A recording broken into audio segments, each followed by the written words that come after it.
touch, dead in the eyes, no signs of life no more. I put your love under the knife. Leave me to die here all alone. No signs of life no more, no. A crying dove may never fly.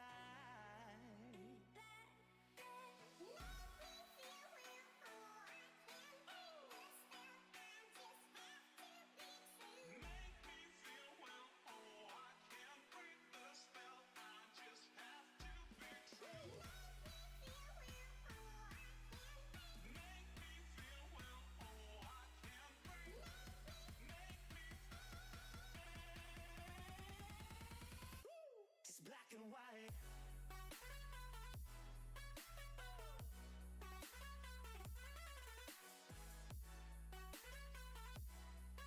Yeah. Black and white. Oh, oh. Oh, oh. It's black and white. Oh. Come on, baby. Love, no more, baby. Black and white. Come on, baby. Love, no more, baby. It's black and white. Just let me go. It's only right. For all I know, it's only matter. It's calico. It's black and white. White, white, white. Just let me go. It's only right. For all I know, it's only matter. It's calico. It's black and white. White, white, white.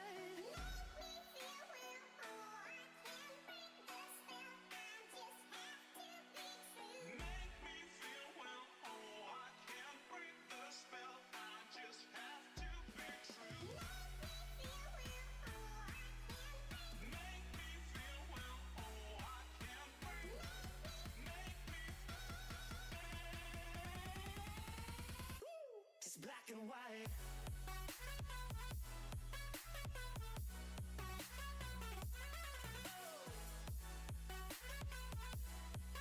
Yeah. Black and white. Oh, oh. Oh, oh. It's black and white.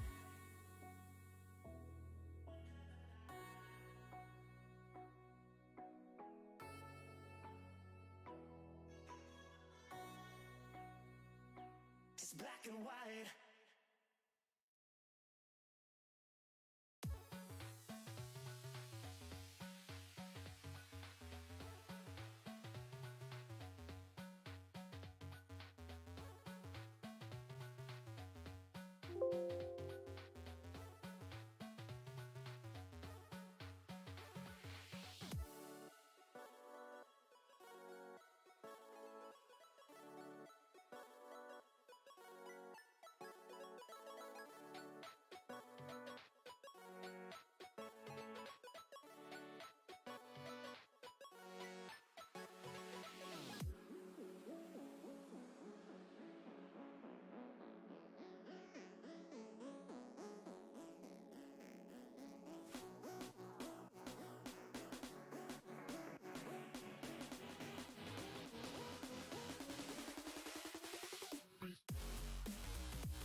and welcome to what is a slightly late coming to the GRID Engineering GTE rounds 3 and 4 here at Interlagos. I'm very much excited. Got slightly less grid, but there's no means we're lacking in quality tonight. Obviously, Interlagos, one of the most world famous circuits from around the globe. It's going to be brilliant hosting F1 circuits. And to be fair, I've only hosted a couple of rounds of various things here. Skip Barber I've seen here once, and MX-5s I've seen here once in the year that I've been doing this. So quite nice to be coming back here in something a little bit more powerful, a little bit more aerodynamically stable as well, and in something in the GTEs, but that doesn't mean it's going to be easy. Thank you very much for the shares and the likes. Katie Eames on the stream straight away. And without further ado, let's jump into qualifying, because we have a minute and a half of qualifying left, and I purposely came in a little bit later so we can get more action for the racing on the stream for you guys as well. So let's jump in there and see what's cracking.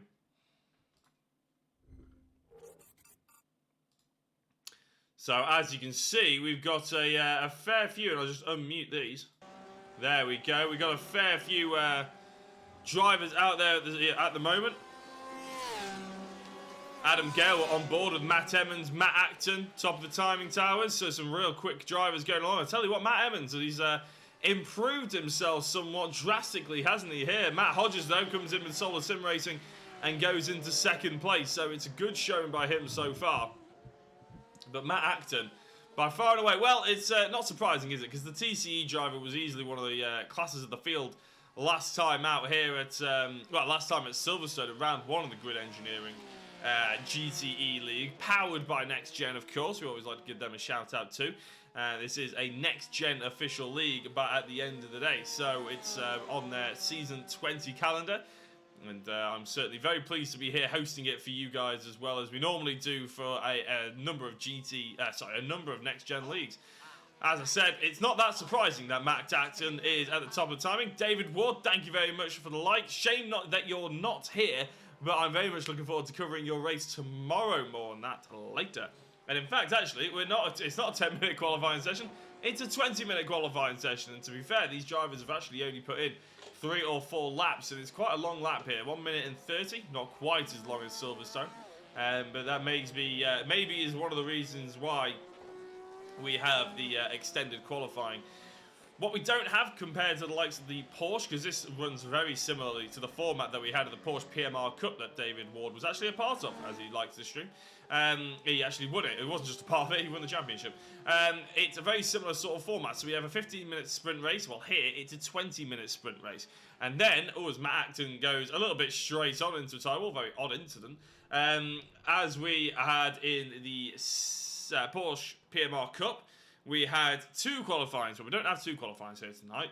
The second race is done straight after race 1, a little bit of a break in the middle, but no qualifying. And then it's into race 2, where it's a 45-minute sprint yet again. So, well, not really a sprint. I mean, some drivers may call it a sprint, but some others may call that an endurance race. I'd probably call it an endurance race if I was actually driving it.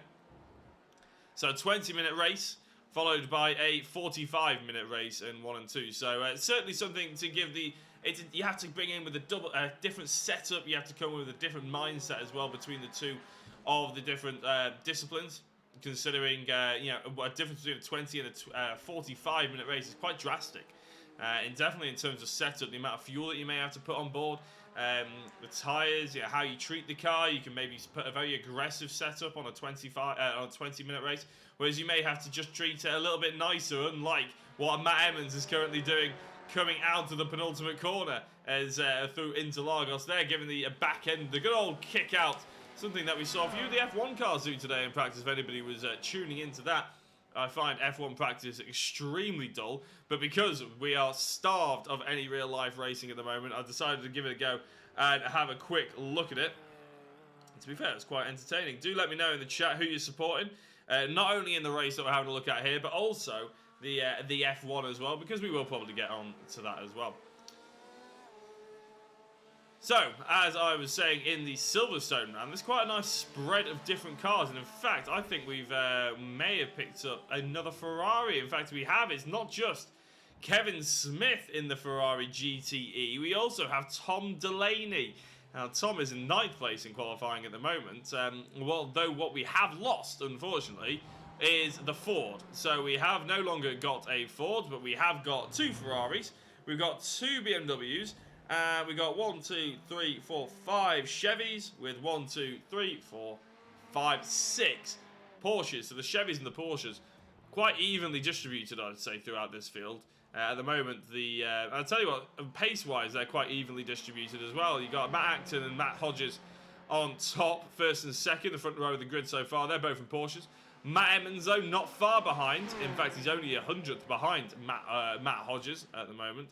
Adam Gale, 500th behind Matt Emmons. He's in the Porsche, so the Chevy and the Porsche getting really in there. And I think Matt was actually in the Porsche last race, and I remember him saying in the interview that no one unfortunately heard that he wanted to go back to the Chevy. So I think that's ended up what he's been doing. Oh, he might have actually been saying he maybe wanted to go back to the Ford, but he seems to have got the Chevy under control this time.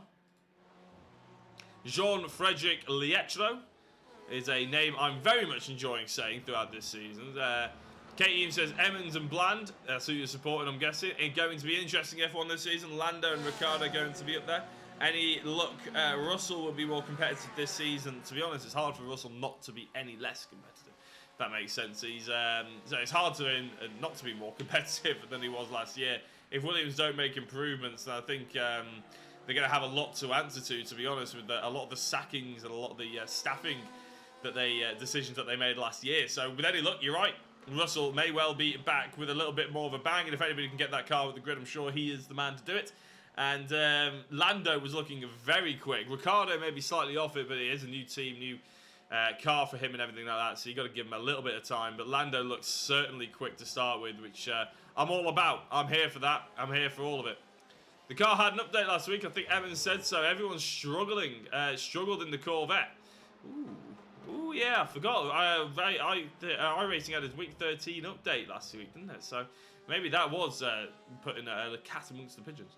Speaking of cat amongst the pigeons, I think Miles Owens sneakily got himself up there to 3rd place. Matt Acton is by far and away the quickest driver so far we've had this session.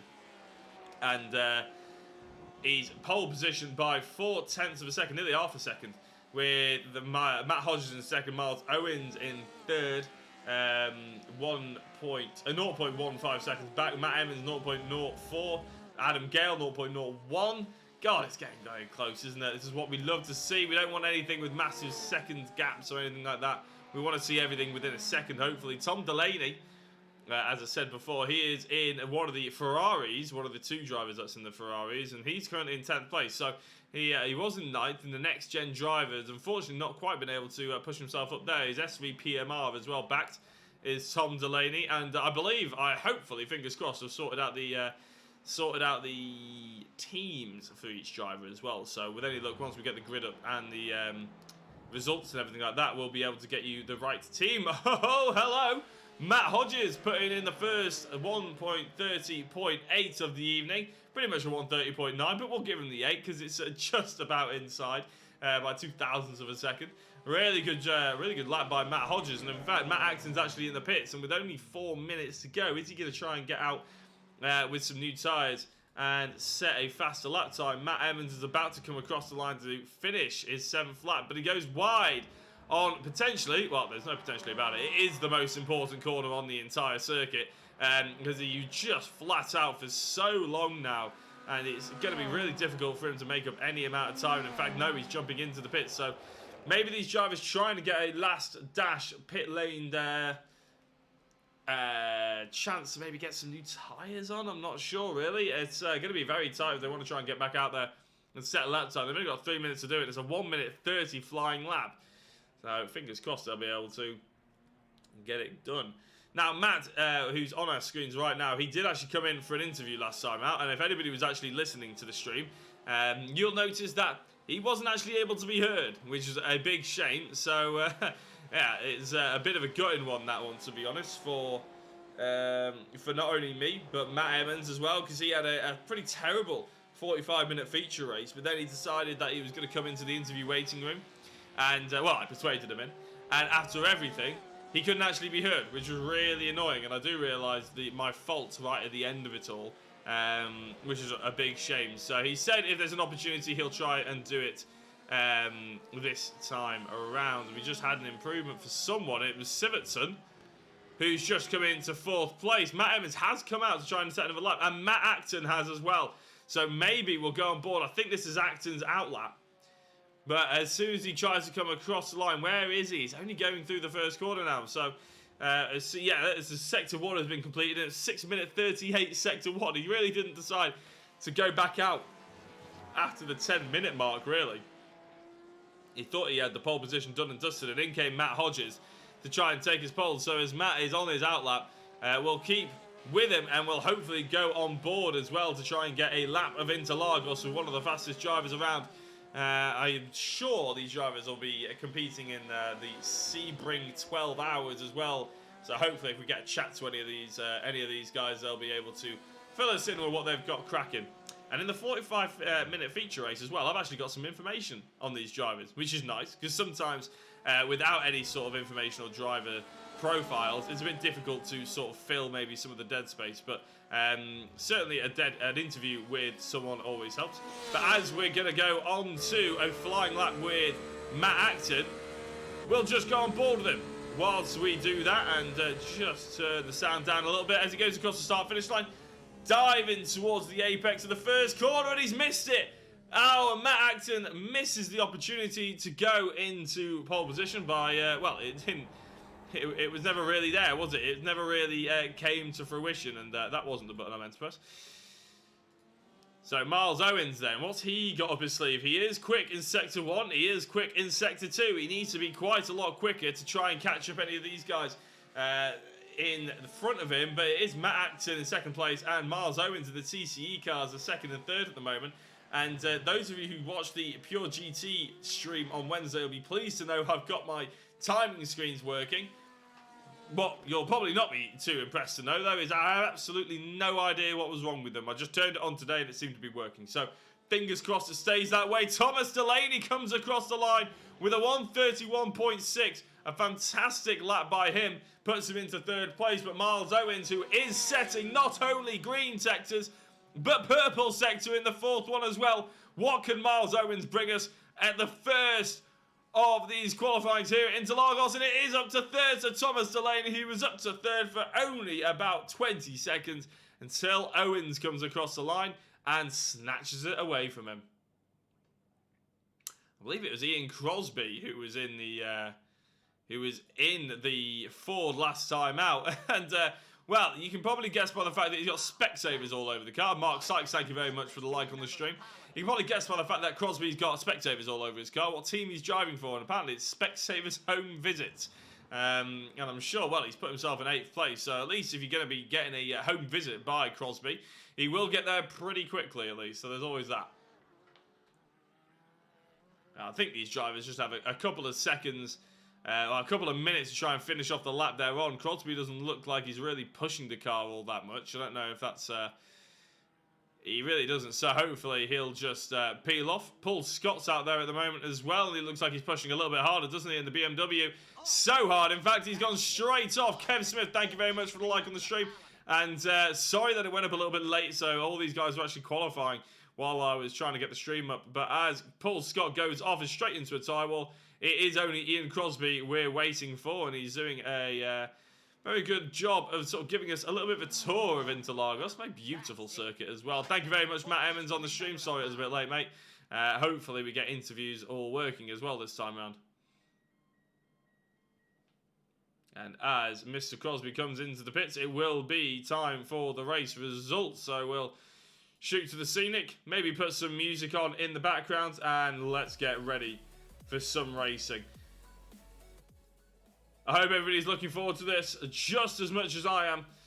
It's certainly going to be an absolute cracker, and even though we have got slightly less drivers on the grid than we did last week, it's not going to mean that we've got any less of the quality going around this Interlagos circuit, I'm sure. Matt Acton will be hoping that the Matt Hodges attack is only brief and he can take home another couple of victories, I'm sure.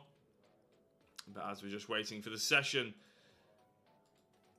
to activate, there we go. We can now see the grid order, and it is Matt Hodges on pole position by Matt Acton in 2nd place. Miles Owens and Thomas Delaney, the 2nd row of the grid, 3rd and 4th. Eric Sivertson and Matt Emmons are 5th and 6th, with Adam Gale and Ian Crosby 7th and 8th. Lietchlow and Paul Scott round out the top 10. Eric Nordens and Michael Seal 11th and 12th. Sam Holman in 13th place with Kev Smith in 14th, and George Bland rounds out the field in 15th position. And as we're waiting for all the drivers to start grinning up, we can have a look and see that we will be going into the first race in just a few moments' time. Give us a like on the stream if you haven't already. It'd be very much appreciated. And if you want to shout out any of your favourite drivers as well, be sure to give it a comment in the chat as well. I'm sure these guys would love to know that you're looking out for them. And it also gives me someone to talk to, because quite often it gets a little bit lonely here when in the virtual commentary box when I'm all on my lonesome. If you're wondering what's cracking with a few of these drivers, well, I can tell you for one that we're actually going to have a bit of a special show tomorrow. Sam Holman, I'm sure, won't mind me too much mentioning this, but tomorrow Sam is a big part of the Praga team in real life. I've struggled to remember what his official role is, but Praga is a company that makes race cars. Is basically what Ginetta was 10 years ago. They're trying to break themselves into the mainstream over here, and they've entered, I think, 7 cars in the Brit Car Championship with a whole host of guest drivers. And to be honest, tomorrow was supposed to be the first round of the Brit Car Championship, and unfortunately, motorsport was delayed by the government to come back. Non-elite motorsport was delayed by the government to come back later in the year. So obviously they couldn't do the Brit Car Championship. So instead, Praga have organised a bit of a guest event tomorrow during the day. 1:30 PM will be going green. I'll be commentating in the booth alongside Paul Jeffrey.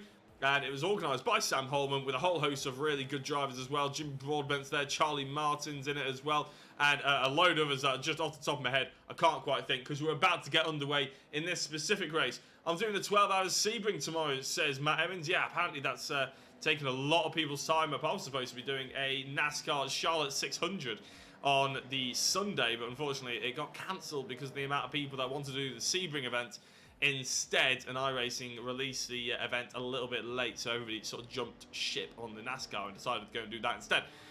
But it will be rescheduled, I'm sure.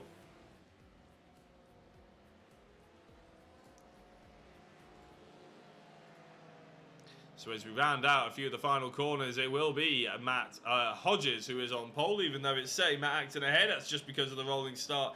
Doesn't quite compute very well, and as you can see, Hodges is actually already slowing them all the way up, isn't he, as he rounds out the penultimate bend. As I said before, probably the most important corner on the entire circuit, because you can see on the track map at the top right-hand side of your screen that it is just the longest stretch of flat out that you can get on this circuit. And look at it, they're lining up very nicely, has to be said. Not quite even. Tom Delaney deciding he wants to be in the middle of the track rather than behind Miles Owens, but I think that's so he can get a good view of when the drivers are going to go, and they've already gone, and that's a huge jump by Matt Hodges. He hasn't even waited, he's already passed the pace car, and in fact, no, iRacing doesn't like that, I don't think, so he had to slam the brakes. I'm not entirely sure.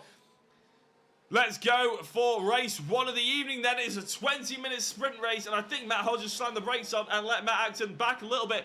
Kevin Smith is up 10 positions, but there's been a crash with Matt Emmons, Kevin Smith and Miles Owens on the first corner. And it looks like at the moment, though, Matt Hodges and Matt Acton and Thomas Delaney, who's jumped 1 position into 3rd place, has gotten away really nicely. Michael Seal is up 6 positions, another driver that's involved with the Praga event tomorrow. No wonder how he got that invite, being one of the Fast Star boys. But it's certainly going to be interesting to see how this one plays out. Now we've had so many crashes right at the beginning. Miles Owens was involved with it. He started on 3rd place, and he is in now 13th position. And you can see the gaps already. Matt Acton and Matt Hodges are going side by side. I tell you what, if this carries on, we're going to have a very exciting evening's racing with us this evening. Aside from your bro, who do you think is looking good for the BTCC first race win of the season? Well, they went and practiced a couple of days ago, so as soon as we get a little bit of calm out of this, I'll feedback what I sort of saw in some of the timings, and I wasn't there, but yeah, obviously my family was. So I'll let you know sort of what my theories are for that one. Jake Hill looked very quick, let's just say it that way. Matt Acton up the inside of Matt Hodges, because Hodges ran wide and Acton's gone up the inside, and that's a good move by him. And it's had plenty of action on the first lap, but I don't think it's going to end there because they're going to have a slipstream. Interlagos is famed for its long straight and the ability to get into the toe with the driver ahead. Hodges looks to the outside now. Acton's going defensive already into turn 1. And this is going to be a race-long battle, I can assure you that. Hopefully, if there's no contact, that is. Anyway, these drivers very, very evenly matched on pace. And as I said, down into this, towards turn 3 is also a similar, turn 4 actually. It's actually a very similar story in terms of the toe. Maybe not as much with these high-powered machines of the GTEs. If we're talking about MX-5s and Skip Barber Racing, then they're certainly very close to each other. Sam Holman and Frederick Lietro. Sam up the inside in the Fast R car that doesn't look very Fast R-y, has to be said. Although I do like the livery. It looks really rather fresh, even though it isn't necessarily the full Fast R livery. Driver off in the background there is Kevin Smith, overtaken by pretty much everybody else. Paul Scott looking up the inside there, but it wasn't to be just yet. I tell you what, there's action all over the field, isn't there? Having a look, here's obviously the battle for first and second. Battle for fourth and fifth, sorry. Adam Gale ahead of Ian Crosby, who's up 3, both of them up 3 positions from the start. Jean-Frederic Lietro and Sam Holman nice and close as we saw before. Miles Owens trying to do a little bit of a recovery drive to Paul Scott. And as I said before, although we maybe don't have as many cars, as many drivers as we did last time out, it still doesn't mean that we have got any less quality out here tonight. And well, I fully well know where Sam Holman and Michael Seal are. So if they do well in this race, or even the second race, I'm going to drag them into an interview whether they like it or not. Here goes Miles. I'll tell you what, they're going 3 wide. Is that Paul Scott? It's Kevin Smith just up ahead. And Paul Scott in the BMW trying to go around the outside. Ambitious is saying the least. Here we go, though. Battle for the race lead. And Acton going defensive again. Hodges on the outside. They're trying to sweep round. It's a difficult one to get the cut back on for Hodges there because it's a dual apex left-hander, really. And then it's so easy to defend into the fifth corner. Yeah, we'll call it the fifth corner. As you can see there, because it's almost a long apex. It's like a dual apex, but again, it's just so long. And in fact, it's a triple right-hander, isn't it? I always get this mixed up with the next part of the track as well. But again, there we go. Matt Acton keeping his first position. Eric Norden's trying to catch the driver of Sam Holman in the 911 911 car. Not quite having it just yet, but I tell you what, some of these drivers have started to just bridge a little bit of a gap. So let's see if we can have a look at what on earth happened on that first corner. Well, Matt Emmons is the perspective we're going to be having a look at. And look at that. You're supposed to be lining up 2 by 2, but as soon as the pace car comes in, everybody dives for it. And Emmons on the front there. Oh, he gets tapped by one of the Ferraris. I think that's Kevin Smith. And let's have a look on board with Kevin Smith. He gets a really... I mean, let's have a... Wait a second. Let's have a look at this start. Paul Scott's gone. Sam Holman gone. Going through on the other Ferrari as well, Thomas Delaney. And then he just brakes too late. He was doing so well. He got greedy. He didn't brake early enough. And he goes smashing into the back of one of the drivers. Miles Owens here gets a really poor start from 3rd place. And he's hanging himself all the way on the outside there. And I think he just gets collected here. Yeah, collected. Absolutely no fault of his own. He just had a bad getaway compared to the drivers ahead. And that meant that he was really flailing from then on. Oh, hello. Matt Acton is in 3rd place all of a sudden. He's been overtaken by Thomas Delaney. And Matt Hodges has driven away somewhat, not completely. Let's have a look. What's happened here? Thomas Delaney passing Matt Acton is coming up on your screen if I can press the button without it lagging. There we go. Oh, Acton goes wide. Acton goes really wide. And in fact, actually, a better option would be, there we go. He's locking up. And it looked like that Hodges was already going up the inside, but he just, Acton locks up. Does well not to spin it completely round. But now I'll have to try and get past Thomas Delaney. All of a sudden, the sprint race has really lent itself to Matt Hodges, hasn't it? And he's driven away 1.5 seconds already to the good over the Ferrari. You can just about see what 1.5 seconds look like as the camera pans to this view. There we go. Not looking like it's necessarily going to go the way of Delaney just yet, but Hodges certainly very happy with how this race has gone so far. He's qualified on pole position, and he's managed to stay there, and his main rival in this race, you'd argue, Matt Acton, has had an off and is struggling potentially to get the pace and maybe catch back up to Hodges. Although I wouldn't put it past him. He's a very quick driver, is Matt Acton. We'll see him back, I'm sure, sooner rather than later.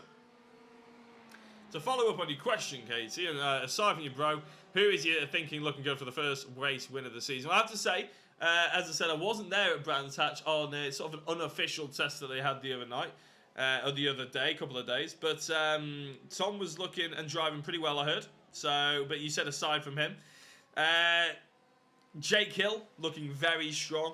Matt Acton looking very strong though here as well up the inside. No, it's not quite to be. But Kevin Smith is going to have his hands full, I'm sure. And I think he knows that more than anyone, doesn't he? As he's already going a little bit middle of the road, a little bit defensive on the driver behind him. Just trying to slow him up. And that's already slowed him up quite significantly compared to the fact that Hodges has now gained another second ahead of these two drivers. So Acton really needs to get a wiggle on. But it's so hard around Interlagos to really throw one up the inside, especially in a high-powered car where minimum speed isn't quite everything. You do have the engine to sort of rescue out of certain corners. It's not quite an MX-5. Kevin Smith says, what a disaster. He's in the pits. Kevin Smith is in the pits. And, well, actually, I've found what on earth has happened to him. So as he's coming out of the center. And is he going to get tapped? Oh, that might have been a tap, you know. And he's turned around, and I think, did he just spawn back to the pits, Kevin? Let me know. What on earth happened there? No, he's had another crash, apparently. Was that damage to the car? Pitch it into the apex. That seems like a really lively back end. I wouldn't be surprised if there's damage on that car. And in fact, he's off the circuit, goes straight on. That looks pretty undrivable to me. And just to get a confirmation of that, let's have a look at the onboard. Oh... yeah, your back end, I mean, it's just constantly moving around there, isn't it? It looks like, for anybody who's sort of maybe a bit new to racing, it looks like he's not turning the wheel that much, but look how much the rear end's moving. And you can hear, in fact, I'll replay it one more time, listen to the skids on his car. Listen to the skid on the rear end of his car. That isn't him with poor throttle control. It isn't him with poor steering input either, or braking input. It's just the back end. And in fact, yeah, mate, couldn't handle the car due to damage. And I can completely understand that by looking at that, Kevin. It's unfortunate as well, because it looked like you were qualifying pretty well. What's cracking on the circuit now, then? It looks like that Adam Gale is chasing down Thomas Delaney, because Matt Acton's gotten past him. Matt Acton's finally got the job done, and this is how he did it. A flash of the lights there from behind at Adam Gale. But up the inside of turn number 4, Matt Acton goes. And I said that the toe was strong and it was an important part of the circuit. Well, Matt Acton proves that because he goes straight through into second place. However, there's a 3.4 second gap between himself and the leading car now. So it's going to be very difficult to try and bridge that one. Oh, Thomas Delaney's in a little bit of trouble here because he came out of the S's really rather poorly. And Thomas Delaney is going to be overtaken. In fact, he has been overtaken by Adam Gale. Not at the inside, but around the outside he goes. And it's another place dropped in exactly the same place for Tom Delaney. Real shame for him there as well, to be fair, because it looked like he was really racing strong. And to finally finish your answer, as I said, Jake Hill looked strong. I think Turkington will always be there. He'll always be strong. Unfortunately, we can't say Dan Camish anymore, can we? Which is a bit of a shame. I wouldn't be surprised if Flash Gordon came in with a good sense of how the car will handle, thanks to the fact that he's obviously been in WTCR for a long time. But I wouldn't probably put him down to one of the first race wins of the season. He wasn't at the testing, so it's hard to say. Fords are always strong. The new Ford was strong last year. It'll only be stronger this year. I wouldn't be surprised if they nerfed rear-wheel drives a little bit as well with the boost. And I know people like Matt Neal have been advocating for a slash of the boost for a while, but we'll see what happens. Speaking of seeing what happens, Miles Owens, is hunkered up to the back of Nordens here, the Troll driver who's decided to sport the BMW for the evening. And the Troll drivers, I think, have all chosen different machinery. And Eric, being the lone BMW for Troll Racing here, is trying his best to defend. And already you can see he's hugging the pit wall, but it's not enough to stop the TCE driver looking at the inside, even if he can't slot up the inside. Going into the first corner, Crosby and Delaney are nice and close as well. And in fact, let's have a look at how Crosby and Delaney are getting on. Oh, Delaney going a touch wide yet again. He's really struggling, isn't he, with the car at the moment, is Delaney.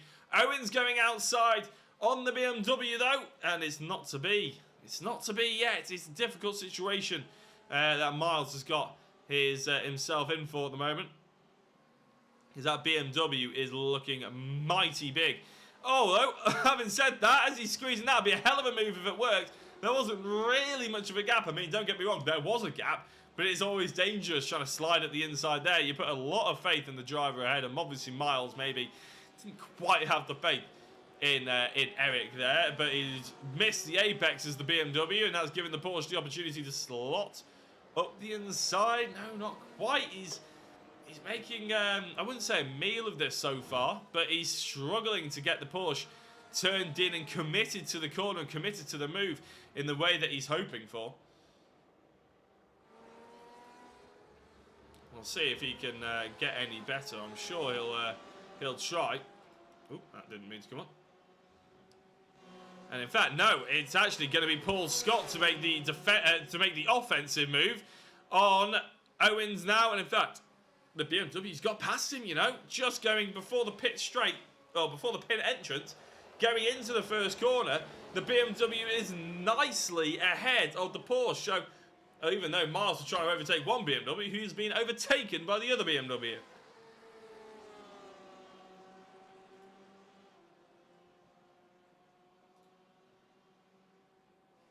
Let's have a look if there's a reply from Miles going down into turn 5. No, in fact, there might be more of an aggressive move for Paul, but I think he just outbroke himself and locked up a touch up the inside. Again, it's tight. Again, it's really tasty. Oh, I'll tell you what, that's a squeeze back across by Paul Scott, isn't it? And may have been more room than we give him credit for, but it was a very, very close, opportunistic move there. Another lock-up by Scott. Again, these GTE cars, they are hard things to drive. Not easy at all, thanks to the fact that they don't have ABS. Unlike GT3s and GT4s, which have a modicum of ABS, you can put that in. Basically, the GT4s, you can just stomp on the brake and it'll stop you and not lock you up. But the GTEs are a completely different animal. They're very difficult to drive, and they're mostly difficult to stop, to be honest. Getting the power down is not necessarily the problem. It's scrubbing it off is the difficulty here tonight, and that's showing by the amount of people that are locking up. And out of all these cars, I mean, as I said in the previous stream, the GTE M8, so the BMW that we see the likes of Paul Scott and Eric Norden's in, is actually the second car I ever drove on iRacing. Oh, that's a hit of the brakes by Tom Delaney. What on earth is he letting through Ian Crosby for? I'm not sure why he did that. Then he just came over and touched the brakes and let through the Chevrolet. Ian Crosby goes through in a Specsavers home visits machine. Very, very strange indeed. Eric Norden's is being overtaken here by Paul Scott. So Paul Scott out here making moves in his BMW. And, well, he was in the wars last time, wasn't he? If anybody remembers Silverstone. But he's out here tonight trying to go a little bit harder on his opponents in the fairest way possible. Look at this, Miles Owens around the outside. What a move this could be. He'll have to try and hope and pray that his car's got the grip and the downforce. But, oh, he's been touched. There is a touch, but he's going to have the inside, and it's great, respectful racing, and it's a fantastic move by Miles Owens, and he'll be very pleased that I caught that one on film. I know there was a few drivers that weren't necessarily Sam Holman. Sent me a message afterwards saying that I missed the best battle of the entire stream on at the Silverstone round, apparently, at the end of, I think, the second race. So, coming up to the line photo finish, I do apologise for that. I will try and keep up to date with everything, but it's a little bit hard, Sam. So, trying to commentate and do the cameras. We'll see what we can get up to this round. A flash of the lights from Sam this time. Maybe that's because he knows that I'm talking about him. Or maybe, and more likely, it's because he's trying to put Jean-Frédéric Lietro off in the Chevrolet just ahead of him, the Troll racing machine. Adam Gale's had a few off tracks in third place. Is that an opportunity for Ian Crosby to maybe catch up? Not quite, but you know, you never know. Sam is really catching on Lietro though here. And I'm just having a look at the last lap comparison. Wow. Having a look at the last lap comparison, Lietro set Matt Emmons set 33.05. Matt Emmons is 4.5 seconds up the road. And Lietro also set a 1:33.05. Sam Holman set a 1:33.09. So an incredibly close and consistent by the three drivers in 6th, 7th, and 8th at the moment. And I tell you what, that's quite impressive because it's a hard thing to do around here. To be that considered and that close to each other is, especially, very impressive from Lietro. It has to be said, probably more than Sam, to be honest. And I know Sam won't probably be too pleased to be saying that, but he's a nice guy. I'm sure he'll be fine. But it's because the reason why I say it's probably more impressive by Lietro for that is actually because obviously Sam has got the opportunity. He's half a second off. He's got the opportunity to get into the toe and get the slipstream, whereas Lietro doesn't have any kind of assistance in that manner. And there's not that much wash. There's not that much push of the downforce in terms of understeer here in these cars. So the fact that Lietro, and that last lap there, actually, Lietro probably a 10th and a half up on the driver behind. But as you can see, the slipstream just eats away at that gap. And all of a sudden, Sam Holman has gained 0.3 of a second. And that's not just slipstream. That was because of a mistake through the center S's. And it looks like Holman's potentially, it's not going to be a move right now, but he's been given the opportunity to try and catch up to the driver ahead. So let's see if he can take it.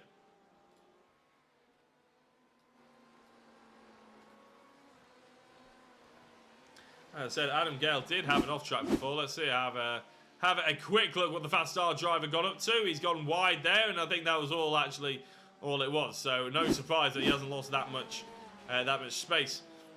Easily the closest race we've got on track at the moment is this battle here between the Porsche behind in the Fast Star colours and also the Troll Racing Chevy just ahead of Lietro. We are 1.5 minutes away from the end of this race, and Matt Hodges has just started the final lap of the race. I believe it will be the final lap anyway. He can afford to just slow up and make sure he crosses the timing just bang on 20 minutes. So let's see. I'm sure Sam Holman will probably be praying that he gets a wiggle on and puts in the qualifying time so he can get one more lap to try and catch up to the Chevrolet.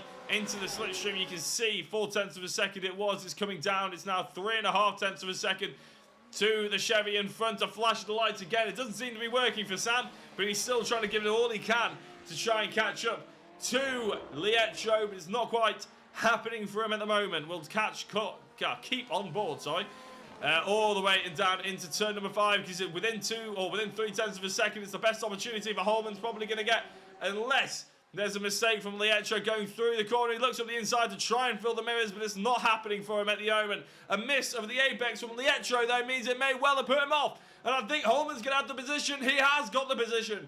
And it's to be fair, it's a good move from Holman, who doesn't look to defend it either. So as he was filling the rear view mirrors, making Troll Racing have a look in his rears, he's gone through and taken 7th place away from Lietro. Now, as I said, Matt Hodges, we're focusing on him. I know there's been a change for Crosby and Gale for the podium positions, but I think this is potentially the final lap of the race, and it is going to be the final lap of the race. The checkered flag has come out. Matt Hodges sees it in his view, and he takes it to take the first victory here at Interlagos. Matt Acton, a long way back, 7 seconds behind Matt Acton, but more importantly, he's 7 seconds ahead of Ian Crosby. And it doesn't look like Adam Gale is anywhere near him. Crosby rounds out the top 3. And Gale, the reason why he's nowhere near, in fact, I don't know why he's nowhere near. He's parked on the inside. He ran out of fuel. I think he's run out of fuel. Michael Seals had an incident. Let's just have a look at that. And the center S's, he goes wide, just has a little bit of an off. He locked up. But Adam Gale, he's gone off track. Listen, he picks up the throttle.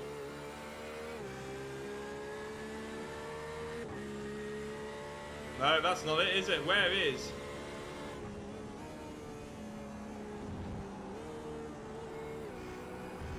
I think he's fuel saving already. Tell you what, I'm going to go checkered flag. I'm going to go Adam Gale. Coming out the penultimate corner. Oh, bit of a slide. That's fuel surge. Adam Gale has run out of fuel on the penultimate corner. That is unbelievable. That is so good. He will have. Oh dear me. I laugh because it's so painful for him. I can't believe it. Adam Gale, unlucky. He was on for a great podium there, but it wasn't to be. So we can bring you the results for that race one of the evening. Matt Hodges was confirmed your winner, with Matt Acton in second place. Ian Crosby got that podium position thanks to Adam Gale's unfortunate end to the race. Tom Delaney ended up in fourth after he started falling down a little bit and then came back. Matt Emmons in fifth place. Sam Holman in sixth, and I've just seen Sam has just texted me saying that he's coming for a chat, so I will add him into the... I'll bring him in a second.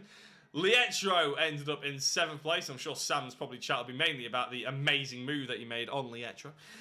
Paul Scott in eighth place. Miles Owens in ninth. Eric Nordens was in 10th. Eric Sivertson in 11th place. Michael Seal rounds out the top 12. Adam Gale ended up 13th, and he was a lap down because of that fuel surge incident right at the end.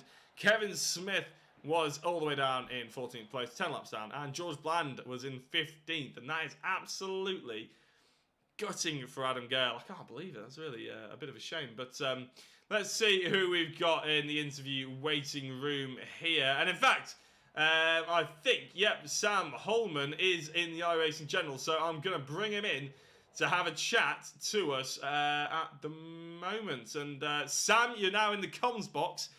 Congratulations. Congratulations on the 6th position. I'm guessing the reason why you wanted to come in was because of your fantastic overtake for 6th place. I'm not going to lie, I was quite pleased with that. I don't often pull off many good moves, but I did okay down that straight today. I think I got 3 down there at points. So, yeah, quite pleased with that.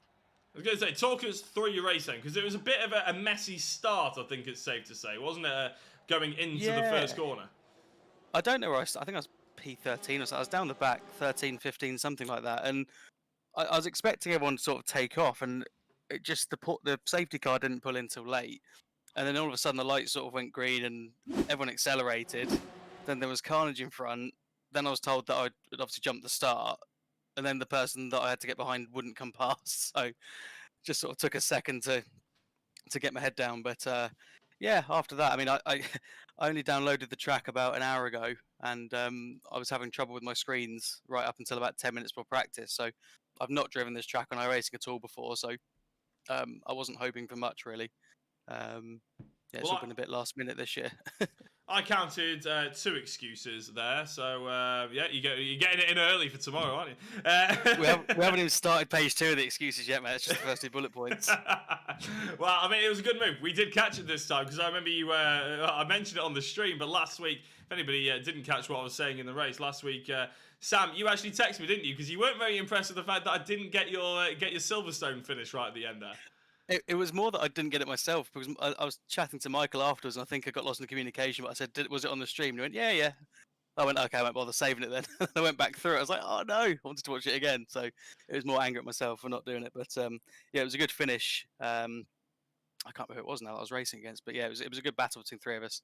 I think Jochen Sigert was involved, who unfortunately isn't here tonight, and potentially Paul Scott. I'm not entirely sure though. I mean, it was good. I mean, we'll move on slightly from the race this evening, because I've also brought you in for a bit of an opportunity to promote what's maybe going on tomorrow, because I heard there's a bit of a race going on. There is a bit of a race going on tomorrow. So my day job is with Praga Race Cars, who are competing in the Brit Car Championship this year, the Endurance Championship. And we've got the inaugural season of the Praga category, which is going to be really, really cool. We've got a really cool guest driver program lined up with people like Mr. JWW. Jimmy Broadbent's going to be jumping into a real car, which is going to be really cool. And the first race was supposed to be tomorrow, but because of everything going on, Motorsport UK said no motorsport until the 29th of March, which is Monday. So the Brit Car race has been moved, and my director suggested it might be a nice idea to hold a sim race to mark the occasion. So we've got some of our guest drivers like Jimmy, Jem Hepworth, who is the Brit Car Endurance Champion of 2020 last year.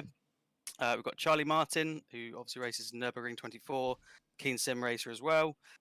Jack Fabi, who's one of the other Praga drivers. Miles Lacey from Supercar Driver. And Lakwadash Dibden as well, who's going to be quite quick this year in one of the Pragas.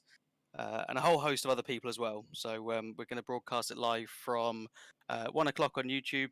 Just search for Praga Silverstone Showdown because the race is going to be at Silverstone.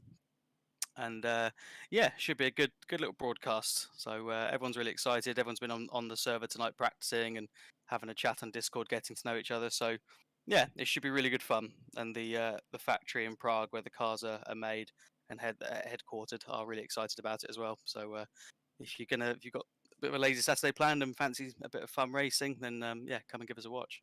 Absolutely, yeah. You listed off a whole host of names there, but you've got... And shameless plug. We've got Dave Newsham, we've got Callum Newsham, we've got Phil McGovern from Caffeine Machine. We've got Thomas Sibilia, who's going to be an absolute weapon. He's one of the R8G esports drivers. That's Ramon Grosjean's esports team. We've got Ed Bridle as well, who's going to be in one of the Pragas next year run by VR Motorsport. Thomas Sabacek, who's one of the Praga engineers. Whole load of names. And Michael Seal and David Ward, who are...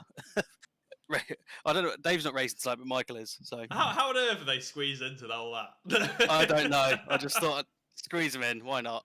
I was going to say... I'm racing, so why not? I might as well squeeze whoever I can in. You just name dropped an awful lot of people, but you've forgotten two of the most important people. I'm terribly sorry. We've got the commentary by the wonderful Paul Jeffrey and your very wonderful self. Damn right. There we go. Sam, thank you very much. It was very good to have you in as well. I think people have actually heard you this time because no one heard Matt Emmons in the previous stream, which is really annoying. So I'm actually going to bring in Matt now to try and repeat the same interview basically that we had last time. So, and we just quickly, do we have a reverse grid for this week? I'll ask Matt. I think it's normally top. I think it's question. Top 10 normally for this league. But obviously, there's only 15 of us, so I think you might as well just do the full whack. But we'll see what he says. In fact, Matt Hodges has actually just come in for the interview waiting room, so I'm going to go and have a word with him. But Sam, thank you very much. Congratulations on the nice move down into turn 5, and we'll see what you get up to in the second race. Appreciate it, mate. Speak to you in a bit. That was Sam Holman. You could probably understand the reason why we brought him into the interview, but it is going to be awesome tomorrow.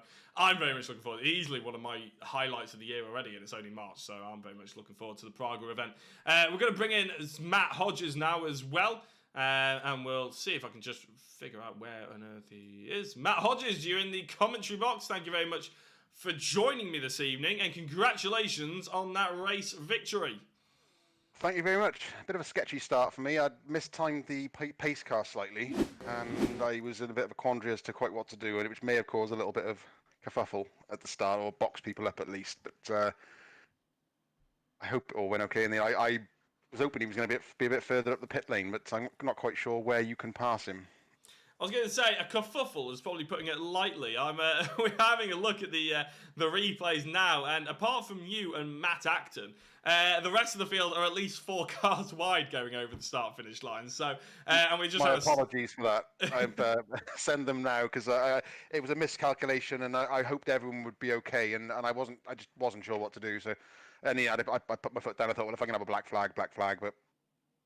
Well, yeah, I was going to say you had a monstrous start, didn't you? Because you went so early. Did you have to tap the brake at all as you caught up to the pace car? I don't know if I did or not. My foot was on the brake, and I don't know if I pressed it or not. But it may have been a confidence, just a bit of pressure on it, and then a lift. I certainly lifted, and then I had to put back on. And unfortunately, if it caused any carnage behind them, I'm very, very sorry because it was not intentional. I was hoping to get the run, keep my foot pinned, and be at the end of the straight when Matt was halfway up it. So it didn't quite work out that way, but we had some good battling for the first laps. I was going to say, you did have some really good battle, and unfortunately, then Matt Acton, obviously, I'll keep saying Matt, but you're both Matt. Matt Acton went straight on, didn't he, at the centre S's, so that sort of ended your battle. And after that, was it just plain sailing? Did you find it difficult to keep your concentration? What was the crack there? Not too bad. Left eye on relative, and just trying to concentrate without thinking about too many other things. And I got the Scotland game in the background. I'm Welsh, as you know, so the result of it is important to me. So I got half an eye on that as well on the straights. But no, we're it was just trying to keep it sensible and on track with no X's, and I managed to accomplish that. Awesome. Well, congratulations. I can't remember off the top of my head what the reverse grid is. Sam Holman just asked me that as well, but I believe it's top 10. Yeah, I thought it was top 10. So you'll be starting in 10th place. What is the plan? Because it's 45 minutes, and we saw last week at Silverstone that a few of the drivers who've got that reverse grid, they sort of took their time going through the order to try and get into that sort of first place. Or is it going to be a case of you just want to get there as quickly as possible and try and get track position? Sensible as I can, or be sensible. I'm not going to go any for hero moves or anything, and slipstreams and lining people up and bespoke moves that come off. So that's the aim. I'm not aiming to take anyone out. That's never the aim. And hopefully it'll be a nice clean start, and with luck can work through a few drivers down the straights and into a few braking points. Absolutely fantastic. Well, thank you very much, Matt. Thank you very much, Matt Hodges. There we go, a bit of a mouthful. But we'll before we let you go and jump into the next server, because I imagine it's probably up by now. Is there anybody you'd like to give it a quick shout out to before we let you go? I'll give a shout out to the TCE boys, because we have some good racing with them. We used to be part of the Solar setup once upon a time, but we've it's just Solar kind of had its own path, and I wasn't organising so much with racing, and Milo wanted to do more. So, but they're TCE now. But it's good racing with them. I've raced with them for a year now, and with Matt especially, I can rely on Matt to be car width next to me, or give me a car width, and I'll put it there if I can. So it's cracking racing with Matt. I've raced a lot with him, so we do know each other. So we're aware of each other's tactics and positioning on track and pace. So it's good fun racing with him. Absolutely awesome. Well, thank you very much, Matthew, and giving us a bit of an insight into the SSR and TCE sort of background, which is always nice. Yeah, we're kind of linked. We're kind of linked in a way. It's but in a sort of way. But certainly I know the boys in TCE well. Good stuff. Well, we'll let you jump into the next server. I need to get into the next server as well. So thank you very much, Matt, and we'll speak to you later, hopefully. Thanks, fella. Take care. And that was Matt Hodges. Now, I do need to jump over to the next server. So we're going to go for a very quick break. Hopefully, we'll make it as quick as possible. And we'll be back soon. Remember, the top three were Matt Hodges, Matt Acton, and Ian Crosby. Back in a sec.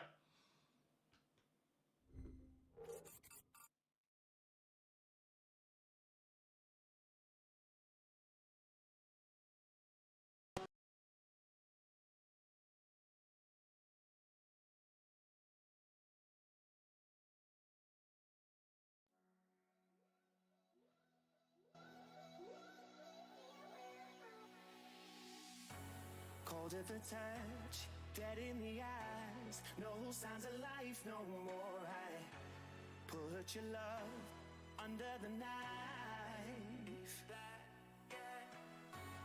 Leave me to die here all alone. No signs of life no more, no. A crying dove may never fly.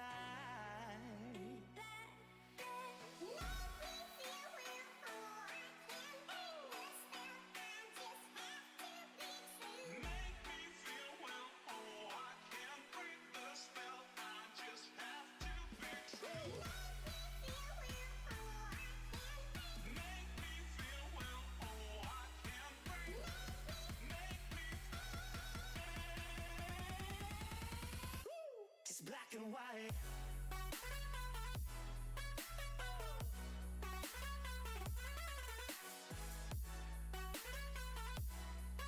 Yeah.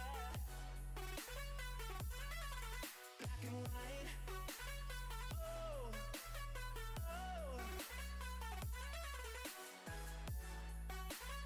Oh. Oh. Just black and white. Oh.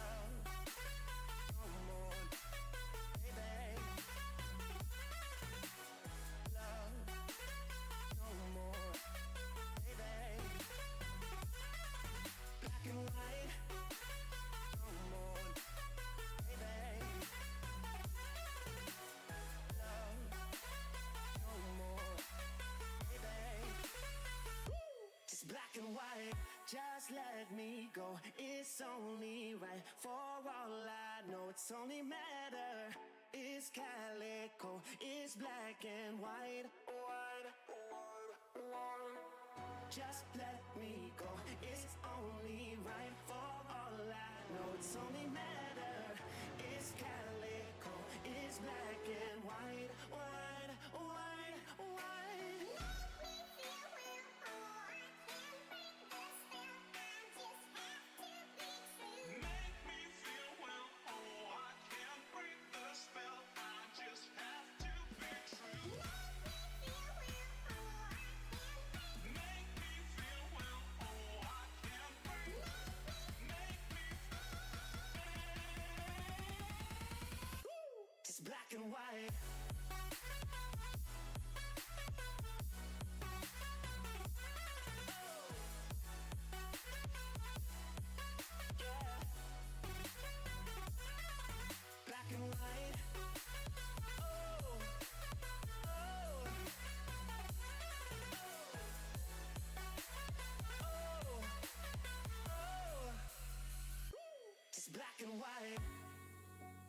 black and white.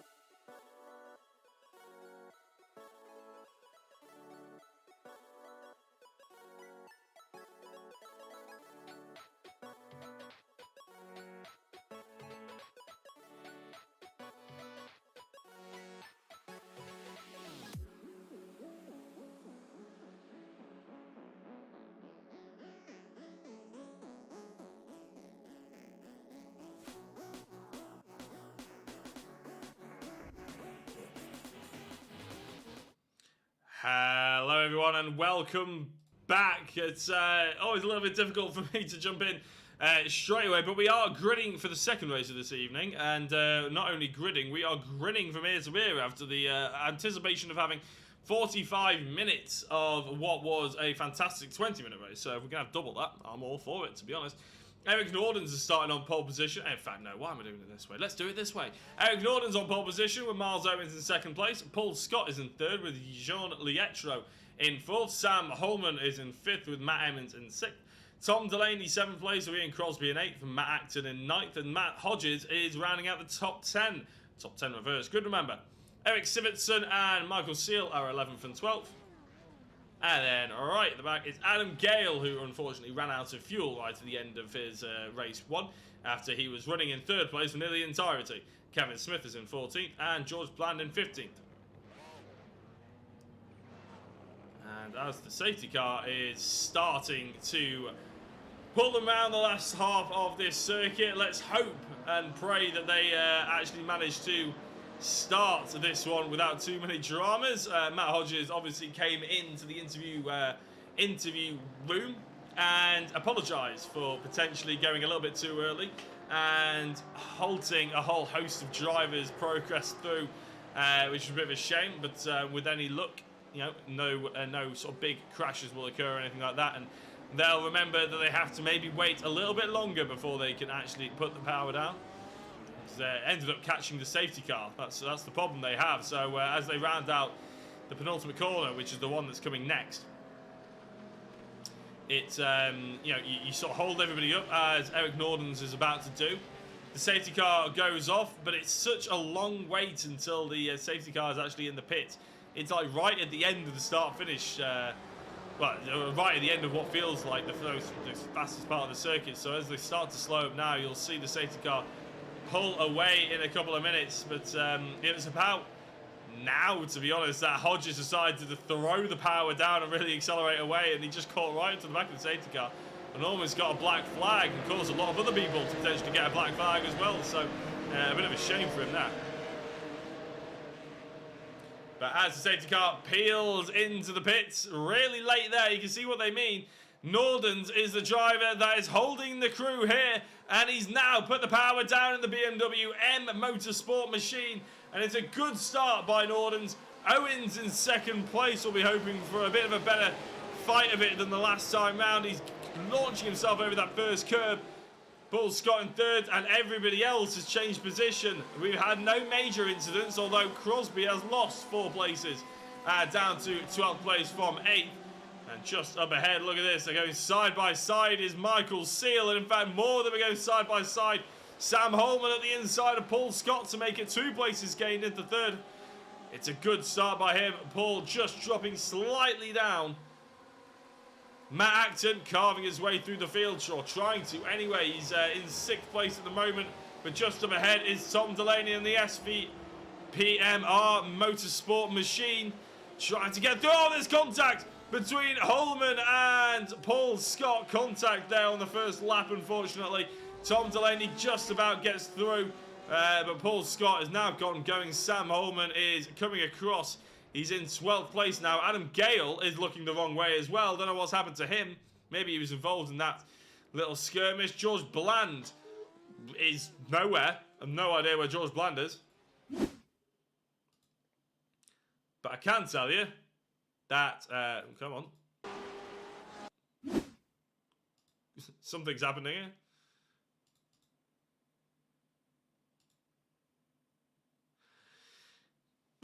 Give me 1 second. There we go. Nordens is in the race lead, and tell you what, actually, we have to go back to Crosby because it's 0.03 seconds between himself and Sivertson, Frederick Lietro even. Lietro ahead, and going down is Matt Acton versus Michael Seal, and Michael Seal gets a little bit of touch by Acton, who was going around the outside of the second apex. Acton gets the move done into 4th place here. The Seal has to try and go the inside, but Acton with a very, very defensive move across the front end of the Fast Star Porsche. Goes defensive into the 5th corner, and it's going to be Acton into 4th place already.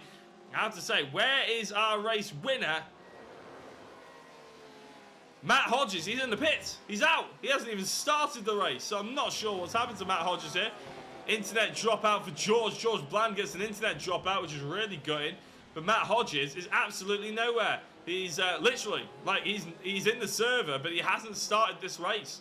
So it will not be a double for Hodges. It may well go the way of Matt Acton if he can carve through the order nice and cleanly here. 2 minutes and 45 seconds into what is a 45-minute race. Kevin Smith has had an incident all on his own as well. He's in 12th place as well, right at the end. And it just slides that rear end. I don't know if it's a setup problem that he has or whether he's got a similar damage that he had in the first race. But that's a very, very loose rear end for absolutely no real reason, I think. These drivers, though, stunningly close to one another as they come across to start the 2nd lap of the race. Up the inside goes Matt Acton on Delaney.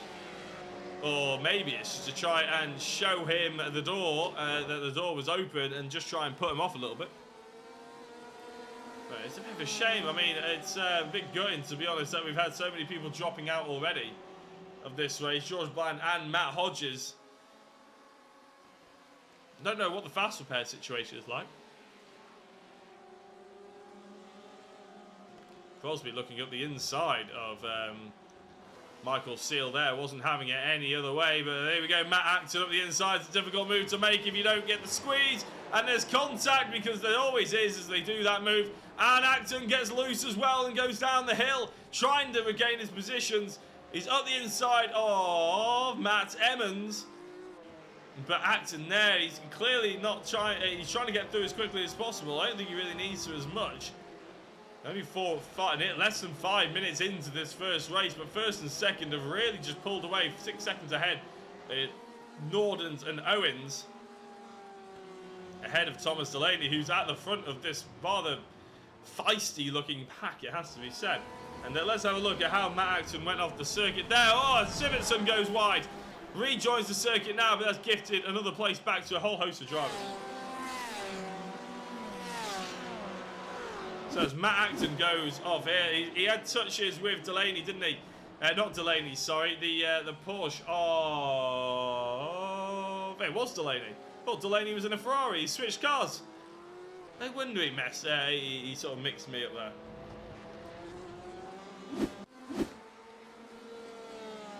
So clearly Delaney not fancying the Ferrari and switching out to a Porsche going into the 2nd race of the evening. It's not sure if he can do that. I'm sure Matt Emmons will have something to say about it. He didn't quite want people to be chopping and changing machines willy-nilly, depending on what track we were going to. But clearly Delaney hasn't got the memo. So as things have calmed down just a touch, let's have a look and see what happened to Paul Scott then. This is with Thomas Delaney on the outside. So Scott trying to go defensive. Is that a lunge at the inside by Delaney? No, it's a lunge at the inside by Scott. He didn't get the car stopped by Holman, did he? And we did see that incident, and luckily no one else was really involved. Matt Acton then had a bit of an off. Was he involved in the incident that I just said no one else was involved in? He was actually, wasn't he? Because I remember seeing it from this perspective. As those cars turn around, and yeah, a little bit of a touch at the front end there. So that actually, wow. Depending on what the damage model's been like, it may well be a big problem, and not quite as big a problem as Lietro's just had. Straight into the tyre wall. And I'm not entirely sure how he did that. Let's have a look. He's fighting with Matt Acton here. Did he miss the braking zone? Did he get punted off? Acton goes for the inside, but I think Lietro just goes straight on. I don't think Acton did anything there. and he just locks up as he hits the grass. Oh, Nordens and Owens has closed right up at the front of the order. 5.8 seconds still the gap between these two and Thomas Laney. And to be honest, if I was these guys, I wouldn't be worrying about fighting each other. I'd probably be on the comms to each other and saying, you know what, we need to pull away. Having said that, Owens is actually teammates with Matt Acton in 6th place, who is probably still one of the favourites to win this race, even though he's got a huge margin to make. If it's a 20 minutes race, maybe I'd be not be saying that, but it's a 45-minute race. We've still got 38 minutes to go, so it's very likely that that sort of pack that's in the middle of the circuit at the moment is going to be broken up somewhat. They were already crashing into walls and tyre barriers and making mistakes, even though we're not that far into the race. So let alone what's going to be happening at the end. And Matt Acton trying to carve through is just causing more problems for those drivers than they're anticipating. I think it's always hard when you're the faster driver to carve through the field this quickly, especially if you don't want the front drivers to get away. But really, he needs to be patient. He needs to keep going, keep his head nice and calm, and get cracking.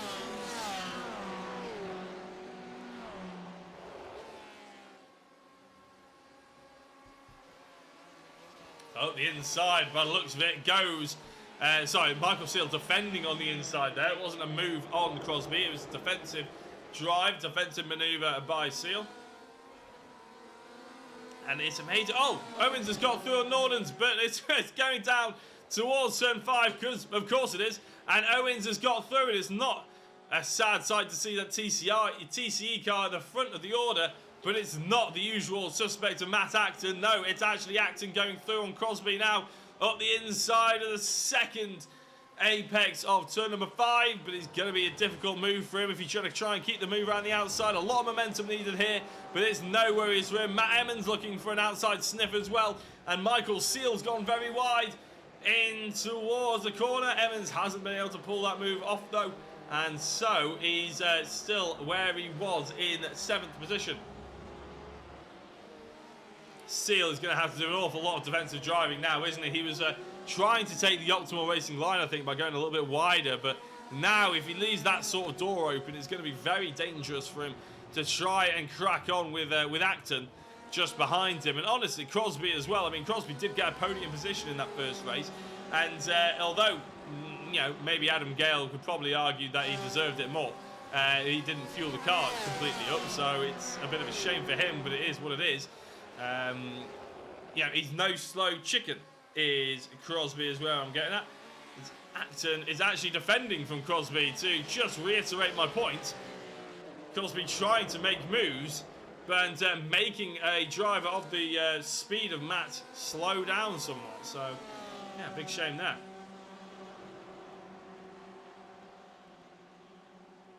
I do hope that someone lets me know why on earth we don't have Matt Hodges. Hopefully, Matt Hodges could tell me why we don't have Matt Hodges. A bit of a shame, really, that we didn't hold his interview for this race, because we could have brought him in and had a nice little chat with him to you know, spend 10 minutes chatting with someone like we did with Matt Evans. But it doesn't look like it's going to be Matt tonight, because he's enjoying himself in 7th place at the moment. Really pulling out strong.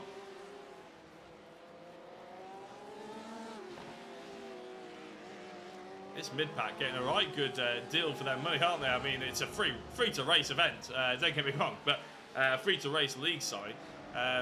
But they are certainly having a good race between each other. Nice to see that everybody's sort of learned a little bit that it is an endurance event, even though 45 minutes to some people might sound like a sprint event. I know I was covering a 4-hour, 2-hour stream once, 2.5-hour stream, really. And they were, you know, we were saying, oh, it's fantastic to have you know, doing endurance events. And they said, well, it's not really endurance events, is it? It's only 2.5 hours. Solo drive. I was like, that sounds like an endurance event to me. But they weren't fazed by it. So some people don't classify anything less than 4 hours as an endurance event. Not sure what these drivers feel. It's a tough one, really. I would say a 45-minute race for the sort of leagues that NXTGEN cover and NXTGEN provide. A 45-minute race is probably as close to an endurance event as you could possibly get, unless it's like a special charity event like they did the other week on ACC. But Yeah, I would say it's pretty close. Oh, Acton going to the inside of the fast start car. Michael Seal, he must have made a little bit of a mistake because he wasn't really anywhere near. Seal giving his, not giving the seal of approval, put it that way, as he flashes the lights and turns Max Acton round. He's turned the race number 2, race number 1, second place man around, and that didn't look like it was overly polite there of Michael Seal. And in fact, Emmons is going through on Seal now, and we'll have a look and see what happened to that incident just in a couple of minutes. But yeah, as I said, it didn't exactly look polite, and Michael Seal trying to get his elbows out now to hold off Emmons. Emmons really putting the pressure on there. A little bit of a lock-up into the penultimate corner. Hopefully that doesn't ruin his run out. And in fact, I don't think it has too much. Maybe ruin it going in, but he'll be able to get a good run coming out. But Paul Scott is right there and waiting to try and take that manoeuvre off him and try and take that 6th place off him as well. Let's see how this unfolds going into the first, potentially 5th corner we saw before we see what Matt Acton's had to recover from. Nothing doing then going into the first corner. Paul Scott tries to maybe get a cut back and get a good run out of the second apex and down the 3rd corner in towards the 4th. Now, this is an important bit. We've seen plenty of moves going on at the end of this braking zone here, and it looks like Paul Scott's going to try and line something up as well in that beaten and battered BMW. It's good move at the inside. Has he run a little bit wide? He has run very wide, and Matt Emmons gets loose, and he takes out Sivertson. Sivertson goes on his roof, and he's recovering, but that is Matt Emmons just making a mistake there, and it's cost Sivertson a whole host of times. In fact, he drops back to the pits. And, well, that's a big shame, isn't it? That is a huge shame. Matt Emmons there causing problems for another driver, but we'll see what really occurred there. See if it was a snap, maybe it was a netcode, we'll see. But going back to Matt Acton's crash here. Now, we have to go back a little bit further than this, don't we? I think we have to go back to Matt Acton passing. Now, let's have a look at Acton's onboard. He's going up the inside there, and there's a good run. It's a good run going through onto the left apex. Now, Seal obviously wasn't exactly impressed by that one. He gave a flash of the lights, and then, unfortunately, it's what happened after that's really going to be talked about. He's looking up the inside, is Seal, and if we go onto a bit of a roll bar, it's always difficult to go up the inside here. Acton, he leaves a little bit of room, doesn't he? He leaves a little bit of room, but it's not really enough for Seal to be diving up the inside there on the apex. You never get the car turned as much as you want, and it's turned into... he's gone straight into the side of Acton there, so a bit of a shame on that one. Now let's have a look at the Sivertson one. So Sivertson will go on board with him. In fact, no he won't, but keep an eye on Matt Emmons in the Chevrolet just ahead. Paul Scott's gone up the inside of him. And Matt Emmons here, let's have a look at his onboard. So he's coming into that apex now. He's just over, yeah, he's put too much power down. He's had too much lock on the steering. He gets the back end loose, tries to recover it, almost does. He's spinning off now, lost control of the car, and he sees Sivertson flying up on his roof. Real shame there. And Matt Acton's all the way down at 11th place. What's happened to Matt?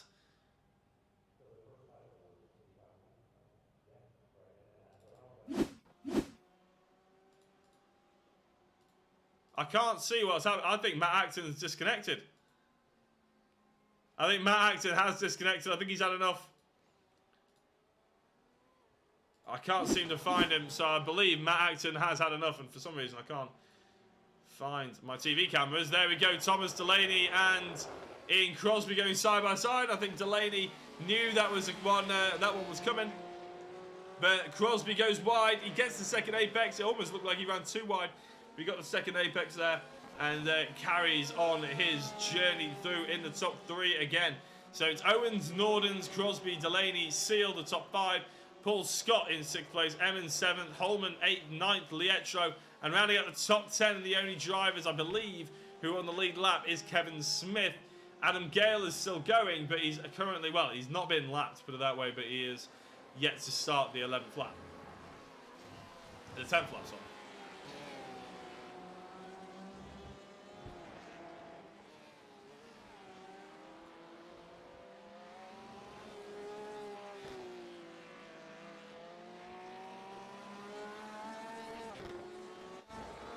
So let's. I mean, now, as I was saying before, in the first race, we can actually have a chat a little bit about some of the drivers that we've got on board with us at the moment. Well, tonight. So let's start with Paul Scott. Now, Paul Scott is a privateer. He's not got a race team necessarily to his name. He's born in Cheshire, just like my good self. Apparently, he's a photographer. His sim racing experience. He's only had 3 years on the wheel.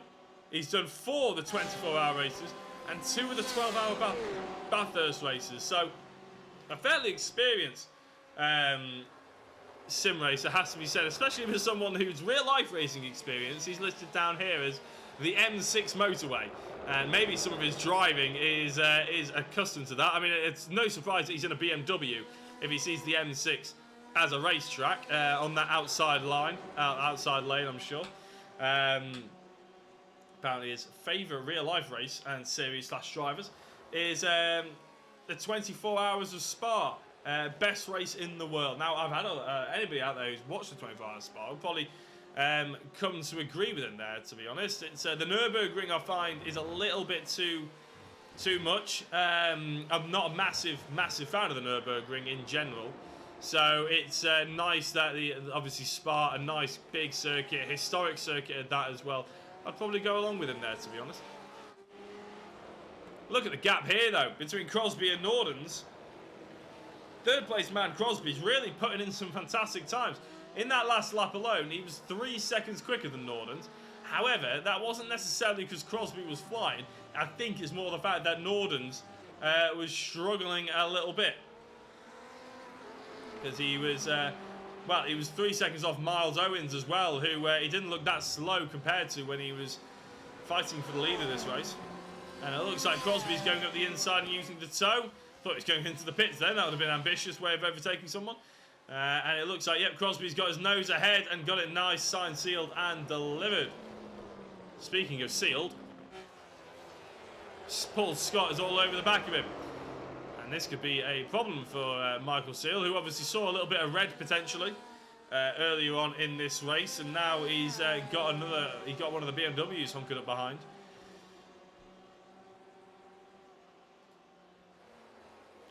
Just to finish off on Paul Scott as well, he got into sim racing about 3 years ago, and he's hoping in this championship to be in the top 5. Now, after the next race, after this race into the next one, I'm going to start bringing you the championship order. We'd often let the first round and the second round sort of mull away, try and get the drivers who maybe are going to stick around more established. So, as I said before, we had a little bit of a drop-off this evening. So, yeah, some of the drivers may not have turned back up, and therefore we don't really necessarily sort of note them in the driver standings. So, we're going to just try and bring you the driver standings next time out with a bit more of a representation. So Michael Seal, we have some more information on him as well, though, and he's part of the Fast RV Esports crew, hence the nice-looking livery he's got on the car. He's also a lovely chap as well. He's offered to make me a lovely livery for an MX-5. He wants the Fast R crew to have a bit of a shout-out on the stream, and we've done that plenty of times. Tell you what, where's he going, though? He's trying to make a bit of a spectacle for himself, isn't he? And he's probably been told that he's on show at the moment and just trying to get a little bit closer, dicing with death with the wall there. Paul Scott's still not able to catch up to the Kent-based driver. Sim racing experience, a couple of years on the sim, but first year of league racing is this year actually for Michael Seal. So he hasn't done that much in the past, but he's hoping to try and improve as best as he can. And by the looks of it here, I would say he's probably improved quite a bit from when we first caught eyes on him in the Porsche PMR Cup. Or clapped eyes on him. He's been driving the Porsche in the BSI MX-5 Monday series, I've heard as well. And I think maybe even joined the Tuesday MX-5 series as well with the BSI. I'm not entirely sure, though. I'm sure he'll correct me on that one if I'm wrong. But he runs very wide here. Paul Scott looking at the inside. Oh, tell you what, there was half an open door there, wasn't it? The door creaked open, but slammed shut immediately as Paul Scott tried to have a peek through it. It wasn't necessarily Oh, there we go. And the door closed yet again, but I don't know. I think there's a possibility that Paul Scott maybe saw the opportunity there, and I mean, they often say it's up to the overtaking driver to do it as safely as possible, but let's have a look at that from Paul Scott's perspective. and you can have a look and see what you think. We slow it down to quarter speed. Paul Scott with the roll cage. Now look at that. Seal has gone very wide. He's going for the optimal racing line. There's no defense there, but Scott is an awful long way back here. And I don't think, I think that Paul Scott's been overly ambitious. Yes, Seal has gone for the apex, but I think he's fully entitled to go for that apex. Scott was far too far back to be trying to make any kind of move like that. So that's a real shame for Michael Seal and Paul Scott that race came to an end so quickly.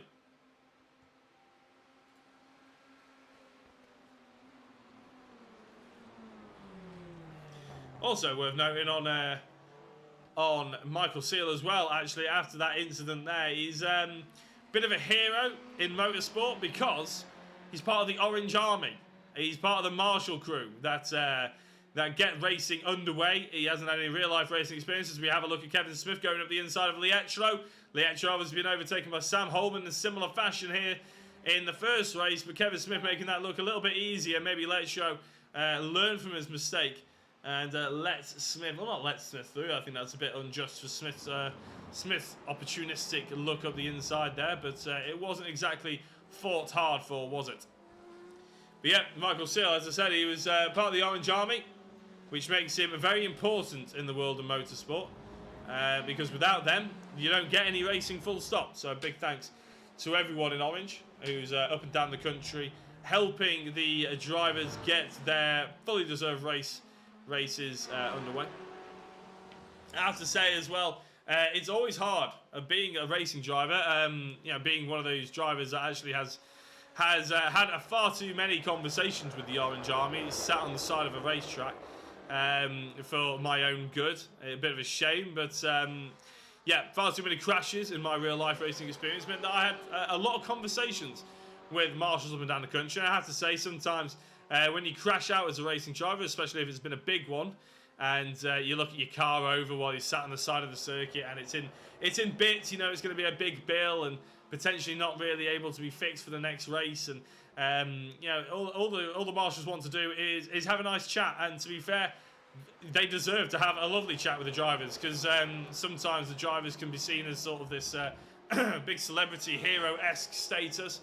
And it's not always difficult as a driver to sort of have that lovely conversation, and it's a shame because the marshals deserve nothing but respect. So if I have ever spoken to a marshal rather poorly and snapped maybe at some of their questions, then I do apologise. But sometimes heat of the moment, I do always try and have a nice chat with them afterwards, and they are invaluable, like I've said, a lot of the time. So if you are out there and you are a marshal, big thanks for you.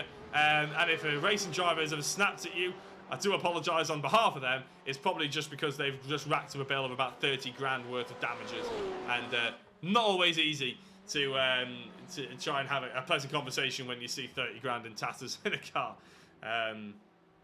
on the side of a track. Speaking of Michael Seal, though, he's had a crash and jumped back to the pits. Now, is this a problem that he's had with the damage? He looks like he's coming to a stop, so maybe the car was far too damaged for him to carry on. Oh, hello, Kevin Smith up the inside of Lietro. This battle has been going for a little bit of a while, hasn't it?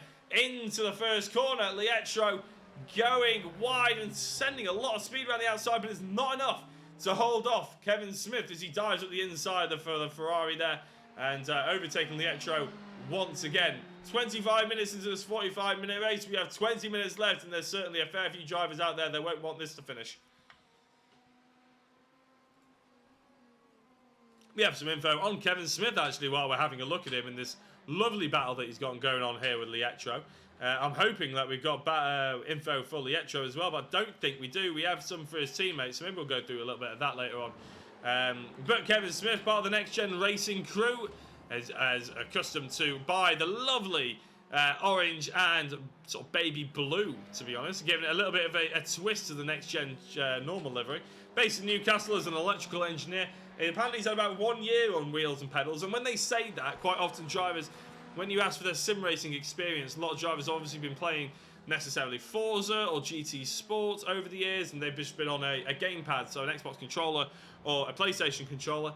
and they've moved into sort of real life, as close to real life sim racing as you can, if that makes sense, with the wheel and pedals. Some people, who is that? Sam Holman going very slowly. What has happened to Sam Holman? I really don't know what's happened to Sam Holman here, but we're going to have a quick look at him. He's had a couple of off tracks. He goes off track there, runs wide on the penultimate corner, and he just can't get the power down, and he has a spin there, so that's why he's going drastically slowly. Sam Holman not able to get the power down, and he's going further back. He's in 9th place now, and big shame for him there, unfortunately. But he is going to now be involved in this little battle, so you could argue it's probably just for his own entertainment. But like I was saying, yeah, a lot of drivers, they put down that they've been on wheels and pedals for a year or 3 years or a couple of years. As I said, that's because they were playing more arcade simcade games like Forza GT Sport. Not necessarily sort of trying to be fully fledged simulators or sim games like iRacing, like AC, like ACC, or Assetto Corsa Competizione, Automobilista 2, Race Room, things like that. They're all sort of sim games, you could argue, whereas the likes of Forza and GT Sport could be probably argued as simcade games. And then things like Forza Horizons, Dirt, they're probably more arcade games, arcade racing games. So if anybody's wondering what on earth they mean when you start throwing around those sort of things, maybe where things sit in. For instance, basically the Dirt 5 that's recently come out, very much an arcade game, and not really realistic handling physics. Lots of bings and bangs, and sort of a very, very pretty game, not necessarily the most realistic. Built for controllers, built for mass market, and to try and get as many people playing on as possible and to be as fun as possible. Things like, not necessarily Forza 7, but what Forza was, and GT Sport is a bit more based on trying to get people who enjoy racing, enjoy a bit more realistic physics, involved in sim racing, sort of almost like a bleeder kind of game. That's why it's called simcade, bit of a middle ground. And then you have the simulators, ones that are trying to be as realistic as possible, the likes of iRacing and stuff like that. And that is when you can really need to start using a pedal and wheels. Simcade games, GT Sport and Forza and stuff like that, you can get away with a controller, but if you go up against some wheel and pedals users, there's definitely a big difference. And if you go into iRacing, I don't think you can even use a controller, which is probably good, because it can be very, very inconsistent. So a bit of a struggle. So that is what means, I went on a bit of a tangent then, but that's what Kevin Smith means when he says he's been on wheels and pedals for about a year.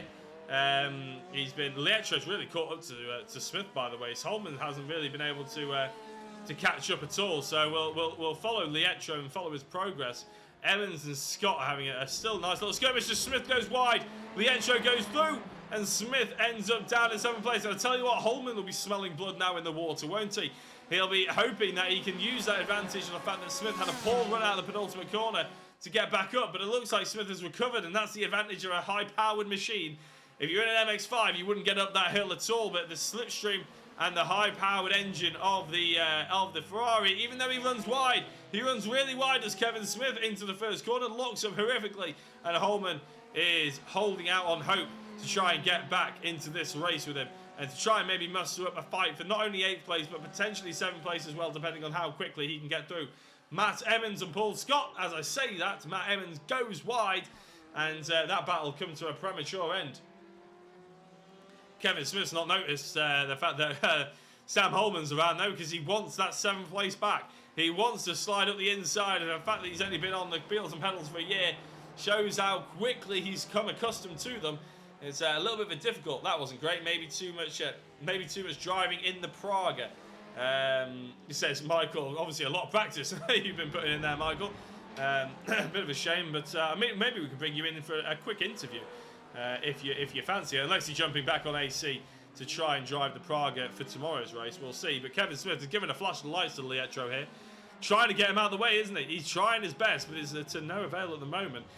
Owens and Crosby still quite far ahead, first and second. There's 2 seconds between them, but then all the way back to Norden's is 10 seconds. So you can see on the track map on the right-hand side, first and second coming towards sort of the infield.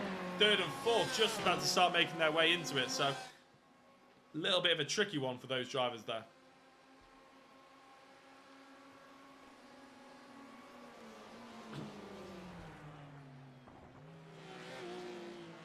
Sorry if I go silent for a couple of minutes, just trying to get myself a little bit of water, try and freshen up the old throat, because I know Kevin Smith is going to make me use it.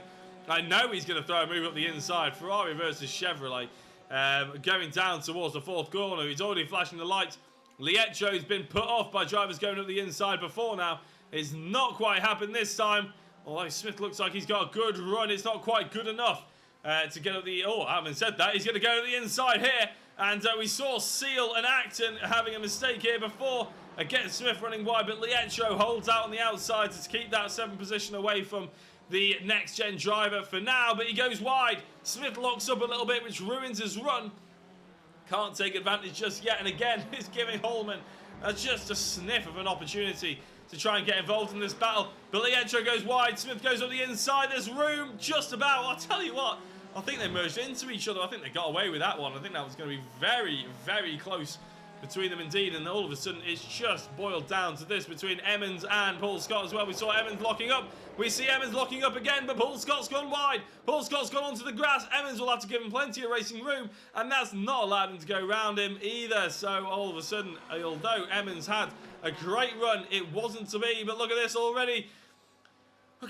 Wherever you look is action at the moment. All of a sudden, this is endurance racing for you. You can go quiet, and then all of a sudden, the lights back up. Lietro defending on the inside of Smith, who did get his nose ahead. But Lietro's got the first apex. Will he have the second apex? Is there going to be contact? No, down the center S as they go, and Lietro keeps in the lead, and Smith flashing the lights furiously yet again. And I tell you what, this is cracking racing right now. 33 minutes gone to this 45-minute session. We've only got 12 minutes left. I can't believe where the time's gone, to be honest. It's probably more taken up with the fact that I was talking about various games and sim racing categories of games as well. Hopefully it didn't bore anyone, but I'm sure this isn't boring either for the viewers that are watching it. Kevin Smith on the inside, and he's hooked up the inside curb too much, and he's span off. And that's like Adam Gale, who's come from nowhere, straight up the inside of him as well. So all of a sudden, Sam Holman has got Adam Gale for company. The two fast start drivers trying to launch an attack on the Troll racing machine of Lietro, but Emmons has gotten into the slipstream yet again of Paul Scott to see what he's got up his sleeve this time round. Obviously into the first corner last time, Scott went wide, Emmons locked up, and they had to give each other racing room, which meant they were as they were. What's going to happen this time? I don't think Emmons is close enough to try and make any kind of move this time round, and he isn't. In fact, he's gone really wide through the first apex, and that's going to really help hurt him now. He's already a second down. He's going to be nearly 2 seconds, I reckon, by the time he gets to the fourth corner, which is a big shame for Matt Emmons here, because he was doing really, really well. Adam Gale, though, is on Sam Holman. He's not only on him, he's passed him. The two teammates have gone through, and I'm sure Michael Seal, who hopefully will still be watching the race, will be cheering on his teammates to try and catch up to the Chevrolet that's right in front of them. 22 seconds to Matt Emmons as Lietro, so at least Emmons won't have to worry about getting involved with this fight unless he has a bit of an off. But 0.3 of a second between all of them here, and we're going to be focusing on Adam Gale, who of course ran out of fuel. I'm going to keep mentioning it. Oh, where's Lietro going? Lietro's gone wide. Gale goes through, and so does Holman potentially. Let's have a look. We want to be following Sam Holman. Indeed, he goes through as well. So all of a sudden, Lietro, not sure what happened to him. Let's see if we can find out what happened to him. Adam Gale, I think he just went wide and then he gave up the apex completely. And the two fast star drivers go sailing on through. He's still watching, Michael. Hello to you. And I might bring you in, Michael. However, he said that, though, all of a sudden, what's happened here? Miles Owens has been caught right up by the Specsavers. And I'm sure he won't have problems seeing him in his rearview mirrors, that's for sure. Because Crosby is crawling over the back of him. And I have to say, it helps when Crosby sets a fastest lap of the race by, oh my days, how has he set that? That's madness. He set a time 6/10 of a second quicker than anybody else this session on that last lap. But more importantly, for this particular battle, he set a lap time that was just under a second quicker than Miles Owens on that lap alone. So incredible pace here by Crosby. And I said that he got a third place in that first one, maybe wasn't as deserving. He's certainly deserving of a podium position here. 9 minutes to go, well, 8.5 minutes to go. And he'll be crawling over the back, but he's gone wide on the penultimate corner. The worst possible place you can go wide on this circuit is out of that corner, because now you're flat out. And I tell you what, Owens will be going about 5 miles an hour quicker throughout the entirety of this straight, and that's just going to be pulling, and already that 0.3 of a second has dissipated. And as they come across the line, Miles Owens sets a lap time of a 31.2. Crosby half a second off. Also in the mid-pack, it's just calmed down just a touch. So a bit of a shame that we can't catch on with a little bit more action, because they seem to... This is a problem. Not a problem, but this is the nature of endurance racing. Even though it's only 45 minutes, you get sort of periods where nothing's really happening. Nothing's quite sort of, you know, it's a bit quiet. You go off on a bit of a tangent. I often like to use GT racing as an opportunity to sort of almost like a podcast. If you're going into a 4-hour race or something, you're an hour, 2.5, and nothing's really happening. There's no pit stops going on for another 40 minutes or so. You might as well have a chat with the other commentator who's normally there, and almost like a podcast, bring up some different topics. You know, bring up some more of a chat with some racing going on in the background.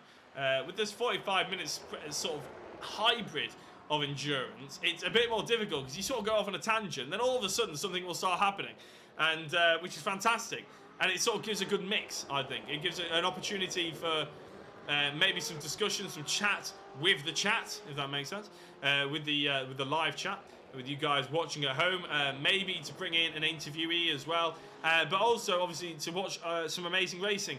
And although we've only got really 10 cars running at the moment, because Crosby's gone into the pits. Crosby's off into the pits.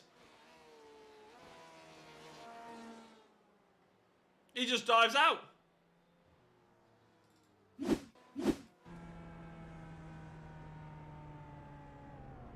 He's not on the throttle at all.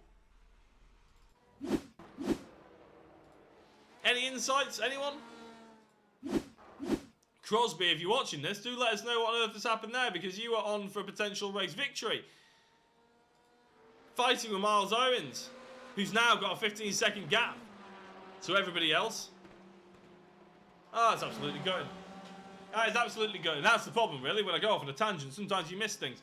I am always watching the replays and everything, but it wasn't like he crashed or anything. Just said he went off circuit, and then he jumped to the pits all of a sudden. So, yeah, there is no highlight to show. It's not like he had major damage. Maybe he ran out of fuel. We're 6 minutes from the end, so I feel like maybe that's a bit of a doubt. But, you know, maybe he did. Maybe that's the second person who ran out of fuel. It doesn't sound like a fuel surge to me, but you never know.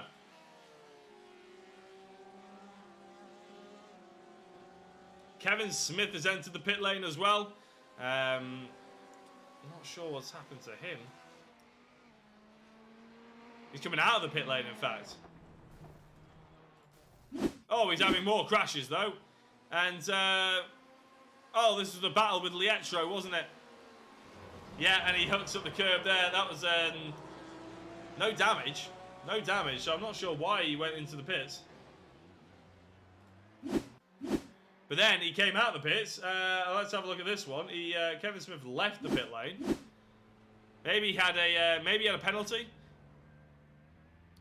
Nice looking Ferrari, but just wait for it. It was a nice looking Ferrari as he comes out to try and rejoin. Bang, hit, and his Ferrari is ruined again.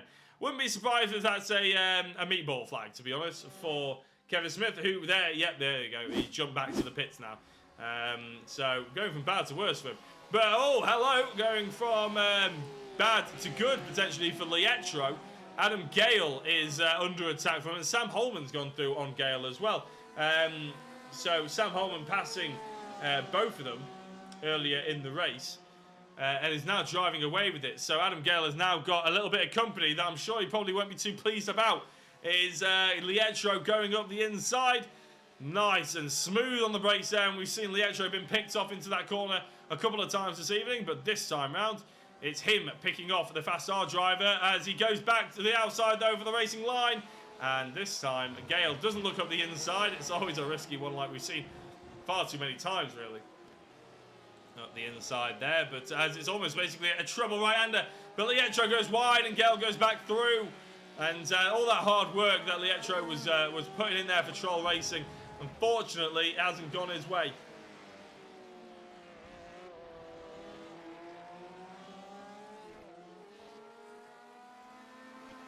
And as we're looking at Adam Gale, well, you can see that he's in the Fast Star Esports. Any sponsors or backing you want to be on the stream, he's put only my dad, the hero. So there you go, Adam Gale, and Mr. Gale, senior. You've been shouted out. Over in Berkshire, he's a project manager as well. He's been racing in SimWorld for just under a year. Apparently, though, he's had a little bit more experience than that in real life. 20 odd years racing karts, racing gearboxes, a gearbox as well. Wow, fair play, Adam. He's new to iRacing League Championships. He started in February 2021. So, I mean, that is very, very new. That's definitely under a year. When I got involved with Team Fast Star Esports with a Daytona 24, I was supposed to get involved with that. I'm getting my office done soon, so maybe Adam will be teammates at some point. And they got me involved in multiple leagues. Great group of people. Fantastic. Apparently his favourite series is the IndyCar. Massive Scott Dixon fan. Is there anyone better? Number 27 based on Dario Franchitti's... I didn't say what you think I said there. Team Cool Green Days. Apparently he got into sim... Oh no, he's gone off! Adam Gale, where are you going? I've just been talking about you. Oh, Adam. What happened? It looked like he was all on his own. That's why we were chatting about him. Is it a touch to the apex? Oh, no. Oh, it's a huge hit on the apex there, Adam Gale. And, well, that's, I haven't seen anybody have that reaction to that curb today. But Adam Gale, right at the end, 43.5 minutes into the final race of the evening, 45-minute race. And, well, he's found somewhere that I think most people would probably try and avoid from now on. I think as we're probably coming up to the white flag, I imagine. We're going to have about a minute left as Miles Owens rounds out. In fact, let's have a look at Miles Owens. Because to be fair, we haven't really caught up with him that much, apart from that beginning battle, and then obviously maybe a battle that was brewing between himself and Ian Crosby that never really, unfortunately, came to fruition, thanks to the fact that something happened with Crosby. No, I'm still not sure what happened. He just ended up in the pits. He just lost all power, it seemed. But he's been pretty superb as Miles Owens, and he's given a flash of lights now. You're not finished yet, Miles. You may be on the stream, but you're not finished yet, so don't start doing donuts, because you got one more lap, a white flag to get through, before you can start properly celebrating. To be fair, he's got 15 seconds ahead, so who am I to judge? The Team Club Europe car, that's what TCE stands for, not Tour Caddy Experience, which I theorised last time. Based in North East Lincolnshire. He's a carer, apparently. He started his sim racing experience. He started on Project Cars 2 properly with a wheel, and then got involved with a lot of AOR leagues, eventually moving into iRacing. Been iRacing for a year. For a year. Currently, always trying to get more consistent and quicker. Well, you're doing a very good job here tonight. No track racing experience, but love watching the touring cars and GT racing. Big up the touring cars. Probably a bit more biased than others, but there you go. Previous championship experience, CXR. He doesn't have any favourite real life racing or anything. When you get into sim racing, he's been sim racing for about 3 years, and he always aims for top 10. Anything else is a bonus. Would anybody else out there put this as a bonus then? A race victory for Miles Owens? I probably would. It's been a fantastic race by him so far. It's been clean, it's been efficient, it's been everything you need out of a race victory here for Miles Owens. He started, where did he start? He started in second place, and he's going to take the second checkered flag here for the GRID Engineering GTE iRacing League. Miles Owens takes the victory, and he's extremely happy about that, I'm sure. Eric Nordens is going to come across the line 15 seconds back to get a BMW second place here. Taking the checkered flag with Tom Delaney in the SV PMR Porsche car, not a Ferrari, in third place. Paul Scott all the way down here in 4th place. And, well, don't think anybody can claim that I'm going to miss an exciting battle to the line, because we have a whole host of drivers that are like 20-odd seconds between each other. So it's a big victory for Miles Owens there as he starts to do some donuts. I think he actually hit into the tyre wall there. I don't think he would want us to show that one. You need to move away slightly from the tyre wall there, Miles. Come on. Great drive and well done, Miles, says Michael Seal and Katie Eames. Yeah, absolutely. Didn't put a foot wrong that I saw. So fair play. It's not always easy to do that. It's not always easy when you've got a field full of fast drivers like we have here tonight as well. So really good race by him. And he's improved in the donuts as well. Get that on the stream.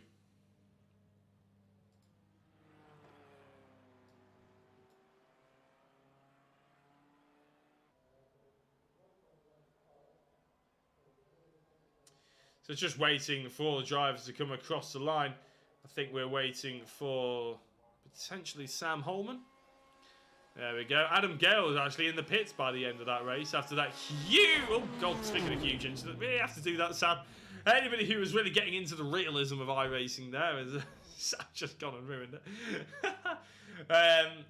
Adam obviously ended up in the pits, probably thanks to the fact that he had a huge reaction to one of the curbs. Better night for me too, says Matt. Yeah, actually, Matt, stick around. We'll probably try and get a chat with you, but straight after, if you can bring yourself into the commentary box, actually, Matt will have a chat with you in a second. Miles Owens, though, is confirmed race victor here for the Team Club Europe machine. Troll Racing's Eric Nordens was in 2nd place, a driver we didn't feature much at all in that race, 45 minutes worth. That's because he was in no man's land. Tom Delaney in the SV PMR Porsche is in 3rd. Paul Scott in 4th as the top privateer as well. Matt Emmons was in 5th. I'm sure he's very pleased about it as well. Lietro was in 6th. Sam Holman 7th. Adam Gale ended up in the pits a lap down after, as I said, huge reaction with one of the curbs. Ian Crosby was in 9th place after setting the purple lap time with the penultimate lap that he was out there. Ended up coming in the pits for some unknown reason. Sivertson rounds out the top 10. Kevin Smith 2 laps down in 11th. Michael Seal 15 laps down in 12th place. Matt Acton 13 laps down after he had enough and disconnected. Matt Hodges in 14th, 30 laps down. And George Bland was also for 30 laps down. Unfortunately, didn't take the... Oh, he got half a lap before his internet died, which is a bit of a shame. So, with any luck, we'll have a chat to one or two of the drivers. And in fact, no. Oh, Matt has just disappeared from me. God, speaking about leaving me high and dry here. Matt, come on. Don't leave me hanging. Well, we'll give him a minute. We'll give him a minute before we end out this evening's racing and the stream as well. Thank you very much to everybody who's tuned in, given a comment on the chat, who's been and given a like as well, maybe a follow on the stream. It's been very, very good, to be honest. I've been thoroughly enjoying it. And in fact, Thomas Delaney's jumped into the interview waiting room. So let's bring him in. Tom Delaney, you're in the comments box, 3rd place. Congratulations.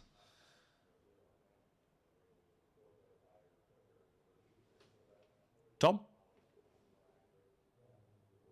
Well, Tom Delaney is in the comms box. I can promise you he is there, but I don't think he can... either he can't hear us, or maybe he's on push to talk, or... Oh, he's here now. Hello, sorry. It's all right, I'm here Tom. now. Congratulations on It was 3rd good. place. Yeah, no, I didn't really expect that, to be honest. We had a bit of a problem with the first race, and I entered in the Ferrari, and then it wouldn't let me swap back to the Porsche, so that was a bit of an issue, but then we came back in with the Porsche in the 2nd race, and yeah, did what we had to do. We were curious on... I say we, it's obviously just me. Yeah. We were curious on the reason maybe you jumped in the Ferrari. Oh, I thought you were supposed to be in the Ferrari. I thought maybe you changed cars, and then you decided to jump to the Porsche, or is that not the case? No, it was just a complete accident. I forgot to select the right car, and then iRacing just wouldn't let me change it, so I had to go in the Ferrari with no setup for the first race, and then yeah, we got back in the Porsche where it felt a bit more comfortable for the second one. Yeah, absolutely. And really, what are your ambitions? I mean, I know you filled out on the race form and everything like that, but sort of tell us in your own words, sort of what your ambitions really are for this league, because there are 1 or 2 drivers that maybe haven't dropped out, so there is opportunities to try and get more podium positions. Is it a title fight that you're going to go for? To be honest, we'll see how it goes, really. Just pick up good results where we can, and, you know, I'm not expecting to win, but as results come, then, you know, we'll take them, so we'll just see how it goes and play it round by round. You spent a lot of that time, didn't you? You spent a lot of that race sort of in no man's land, really. How hard is Yeah. it to concentrate for 45 minutes just doing laps when there's no one really to follow, there's no one to look at behind, and it's just almost doing a practice session? Yeah, it's really difficult, to be honest, because you just sort of you get a bit bored really, and then your mind starts wandering, and then you're like, oh, so I tried to sort of use Eric as a bit of something to keep me occupied, trying to get closer. We kept getting closer, then falling back a bit, and then we were getting a bit closer towards the end, and then I made a slight mistake on the last lap, just trying to get a bit closer, and yeah, it ended up getting away from me again. But I was just using that to keep myself occupied, really. Well, I think it certainly worked. It looked like a good race from your perspective, and consistent enough as well in the lap times that I saw on the screen. We didn't necessarily see you that much in the second race. The first one was a bit more interesting, wasn't it? Take us through the first one, because obviously you were in a no setup Ferrari, but the racing was close. It was very interesting, to be fair. So we had no setup, and I accidentally put way too much fuel in, thinking it was a longer race than it was. So I put like 70 litres in, and it was just way over the top. So yeah, proper thrown in at the deep end there, and the start went a bit strange, as we discussed. Well, you discussed with Matthew earlier, and that threw me as well. But then yeah, we just kind of picked our way through as best as we could, and just tried to do what we could with the car we got. Well, it certainly looked like you did a good job, I have to say. I think the second race, of the evening especially. So we'll let you go to enjoy the podium position. But is there anybody you'd like to give a shout out to, Tom, before we do? My teammate Colin, who got caught up with work, so he couldn't be here tonight. So I missed the last race, and he missed this race. So it's a bit of a shame. I was wondering where Colin was this evening. Yeah. But is it just work then? He's going to be back next week. Yeah, he should be. I think so. We'll see. Good stuff. He's very busy at the minute. Yeah, well, I mean, real life comes first at the end of the day, especially work and family. Exactly. So, thank you very much, Tom, for joining us in the comms booth, and well done on the third place. Yeah, cheers, mate. Thanks very much. And that was Tom Delaney, who I'm just going to move back. And, we've got our second place man, Eric Norden's in the interview waiting room as well. So I'll tell you what, let's bring in Eric Norden's. And Eric, congratulations on that second place. A bit of a lonely race for you, though, in the end, wasn't it? Yeah, last lap at least. Yeah, very true. It was, we just spoke to Thomas Delaney then. How is it to sort of spend a lot of a 45-minute race sort of almost in no man's land, really? Because he said that it was quite difficult to sort of keep concentration levels up. Is that something that you found as well? Yeah, I kind of don't like the track at all. So it's kind of nice just to drive by myself. Can only focus on the road. So, well, you were in a big battle, weren't you, in the first race? What's it like to fight on this track then? You say you're not necessarily a fan.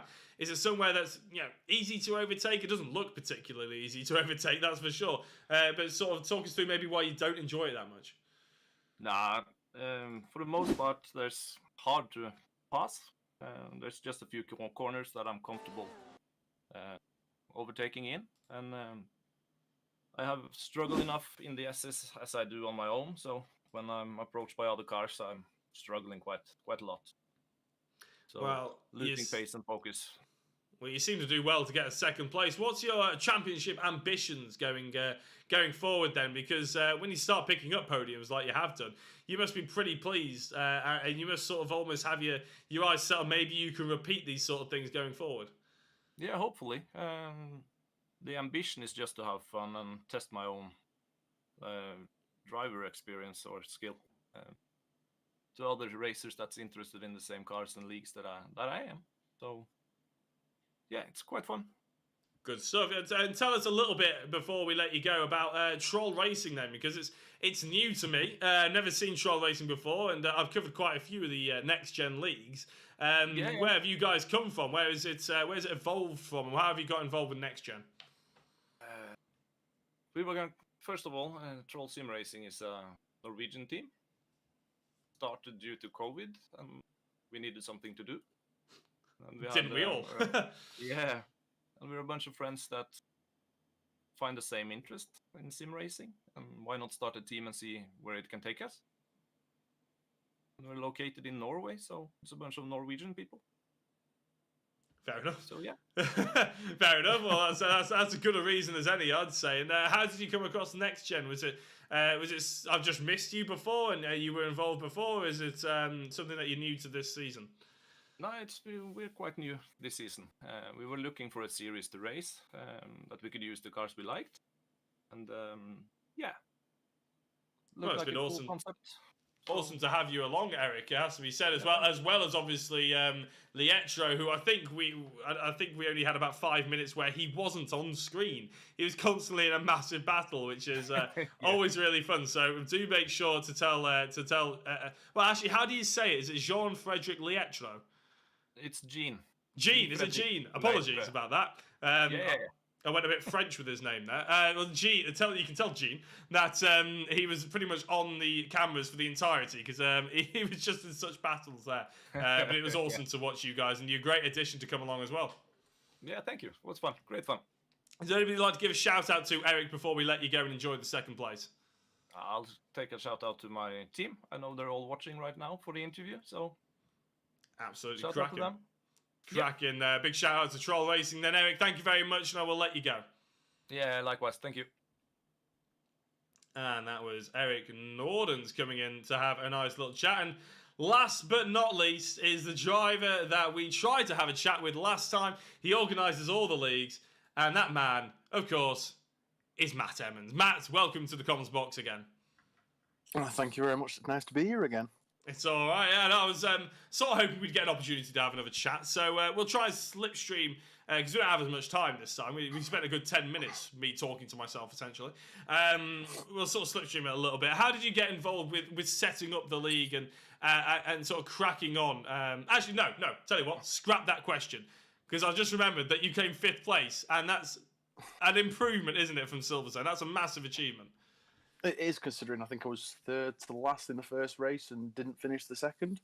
I kind of learnt to avoid the curbs now. I was going to say, what was the sort of biggest difference? Because I turned up in qualifying, like we went live and everything, about 8 minutes into qualifying, and you were sat in 2nd or 3rd, and I thought, oh, hang on, he's found some pace. Where's this come from then? Have you done a lot of practice going into Interlagos? I only bought the track last Saturday, so I think I've done about 110 laps, just practice. Just to try and learn the track limits and stuff. Well, I mean, it certainly worked for you, has to be said. I mean, 5th place is nothing to turn your nose up at. You were involved in a lot of battles there, weren't you, with the likes of Paul Scott, Lietro, Holman, basically Paul Scott for that second race. How difficult was it to try and catch up and then make that move stick? It was the hardest bit was keeping up because I kept putting myself under too much pressure and running wide, and it was all me. I mean, Paul drove an excellent race. He just didn't look in his mirror and just drove away from me at times. But it was a lot harder to follow, I think, in that race than I liked. Well, I thought it was a pretty good showing from you, especially, and you gave us some really good stuff to watch as well. Both you and Holman, Gale, and Lietro were fascinating battles all up and down the field. So really well done on that one. As I said, I'll slipstream the interview we had last time. How do you get involved with organising the GTE League here at NXTGEN? Well, I put the idea to Jamie Dory after I think with Daytona. Because they only had 2 teams out. I don't think there was many GTEs. And I said, well, we could do a GTE league and try and get people interested in them and then go from there and see if we can get them to do like 12-hour endurance races and all the 24s just to try and get a bit of interest in them. And he just asked me if I wanted to go ahead and host it on behalf of NXTGEN. And to be honest, I'm quite enjoying it. It's just a bit different and a bit more pressure than just driving. It is, yeah. I mean, I'm sure it'll get a bit easier. And to be honest, while we're chatting to you, I do apologise. We're actually having a look at the incident that you had with Mr. Sivertson when you lost it through turn 4 and then sent him on his roof. So I do apologise if you watch this back and all of a sudden realise that I'm showing that whilst you're chatting to us. Yeah, he said it basically, yeah, Jamie Dory, and he said you can run with it. Is the idea? How are you finding it then? Quite fun, to be fair. I mean, it's a lot more hands-on than I thought it would be. Like last week, we talked about if people could swap cars. I've been asking them questions and putting it to the lads. there's a lot more rules I've got to think of, and what tracks I think are going to suit. And yeah, it's a lot more than I thought it were going to be. I know how you feel, to be honest. I'm organising a race for Grid Finder at the moment, and all of a sudden they asked me not only to broadcast but to also sort of set up the rules of race direct. I thought, yeah, NASCAR, how hard can it be? You just turn up and you get some people to race, and you turn up and away you go. And I think I wrote about 65 rules. It's amazing the amount of things that you have to actually think through to actually put a race together. I don't think people really appreciate it when they turn up and just drive. You don't really appreciate it, do you? How much work goes on in the background. So you spoke about one of the interesting points from last week as well was the calendar that you set up, and obviously it sort of feeds into the conversation you had with Jamie Dory. So tell us why you sort of listed the calendar that you have. I selected this calendar because there's a lot. They're all themed around the actual endurance races, like the 24 hours of Spa, 24 hours of Daytona, the 12 hours of Silverstone. So I thought if I can pick them, it gives everyone the practice for doing the full races. And then obviously Le Mans is everyone's heard of the 24 hours of Le Mans. So I thought at the end of the season, why don't we do a double points 2 hour actual endurance where they have to swap being teams and swap cars and swap drivers. Sorry, it'd be a bit more like this is what we do in the big endurance races, if you know what I mean. But they're not hour stints. You more do 2 or 3 hour stints. Yeah, I mean, that was a fascinating thing. And, I mean, the Le Mans, you explained the Le Mans last week, no one heard it. Basically, actually, I'll tell you what, you can sort of explain it a little bit more back to basics and sort of what's going to go on the final race of the evening. Because in the Porsche PMR Cup, which runs a very, very similar format to what we're running here tonight, it was I think it was an hour race around the Nordschleife, wasn't it? But you've decided to go with a different end of the season, but still quite special. Yeah, I'm trying to think how to word this now. How did I word it last week? I'm not sure. I wish I recorded it. Yeah, I just thought, I'm sure I picked that Le Mans at the end, was because I'm sure Le Mans, the actual 24 hours Le Mans and iRacing is 2 weeks afterwards. So I thought, well, out of them all, it's one of the most historic. It ties in with someone might finish this race and say, you know what, I might actually do the full thing, get a team of friends. So I think that's why I chose Le Mans. But obviously the double points, it means it's more exciting. You could have a 36-point deficit, but if everything goes your way, you could still win the championship. But it's both drivers get the... So if, let's say I don't know if I'm finished doing the last race, as I said to you last week, I might end up commentating with you if some plans go ahead. If it'll be both drivers will get, for example, 50 points for the winning team. So it's a bit of a bonus for everyone. Yeah, so if the likes of Adam Gale and Sam Holman, if their team scores 20, they win. So they, in theory, would get 25 points each, but it's double points, so they would get 50 points each, effectively, isn't it? Yes, that's it. Yeah. Yeah. So it's a fascinating way to end the season. I'm very much looking forward to it, and I'm very much looking forward to having someone in the commentary booth as well, because it's always quite nice to have a co-commentator, especially in yourself, Matt. Well, we'll let you go. Obviously, it's a bit of a streamlined interview, but we do have to end the stream. So, is there anybody like to give a quick shout out to before we let you go? Yeah, I'd like to give a shout out to Katie and Gaz, who are always watching every week, and no matter what you seem to stream, and obviously George for jumping in and helping us out where we can with this league. Absolutely cracking. Yeah, big shout out from me to those people as well, and Katie and Gaz as well. So thank you very much for getting involved. And Matt, thank you very much for jumping into the comments box with us for the second time. And with any luck, hopefully next week, we may in fact be having you in to talk about a podium position. Where are we next week, by the way? Just to let the ladies and gents know.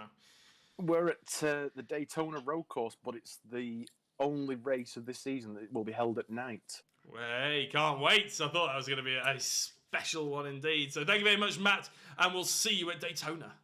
Yep, thank you very much, Jack. And that was Matt Emmons, and that also seals off the end of this evening's action. Big thank you to everybody who's been joining us, who's raced, who's commented, who's liked, blah, blah, blah, all that good stuff. And if you haven't already, please do give a follow to wherever you're watching this from, whether it be YouTube, whether it be the NXTGEN Facebook page, whether it be Jacko Racing's Facebook page either. A big thank you to you all With any luck, fingers crossed, Daytona will be just as exciting. I can't wait for it. My name's been Jack Oliphant, and I'll see you later. Bye.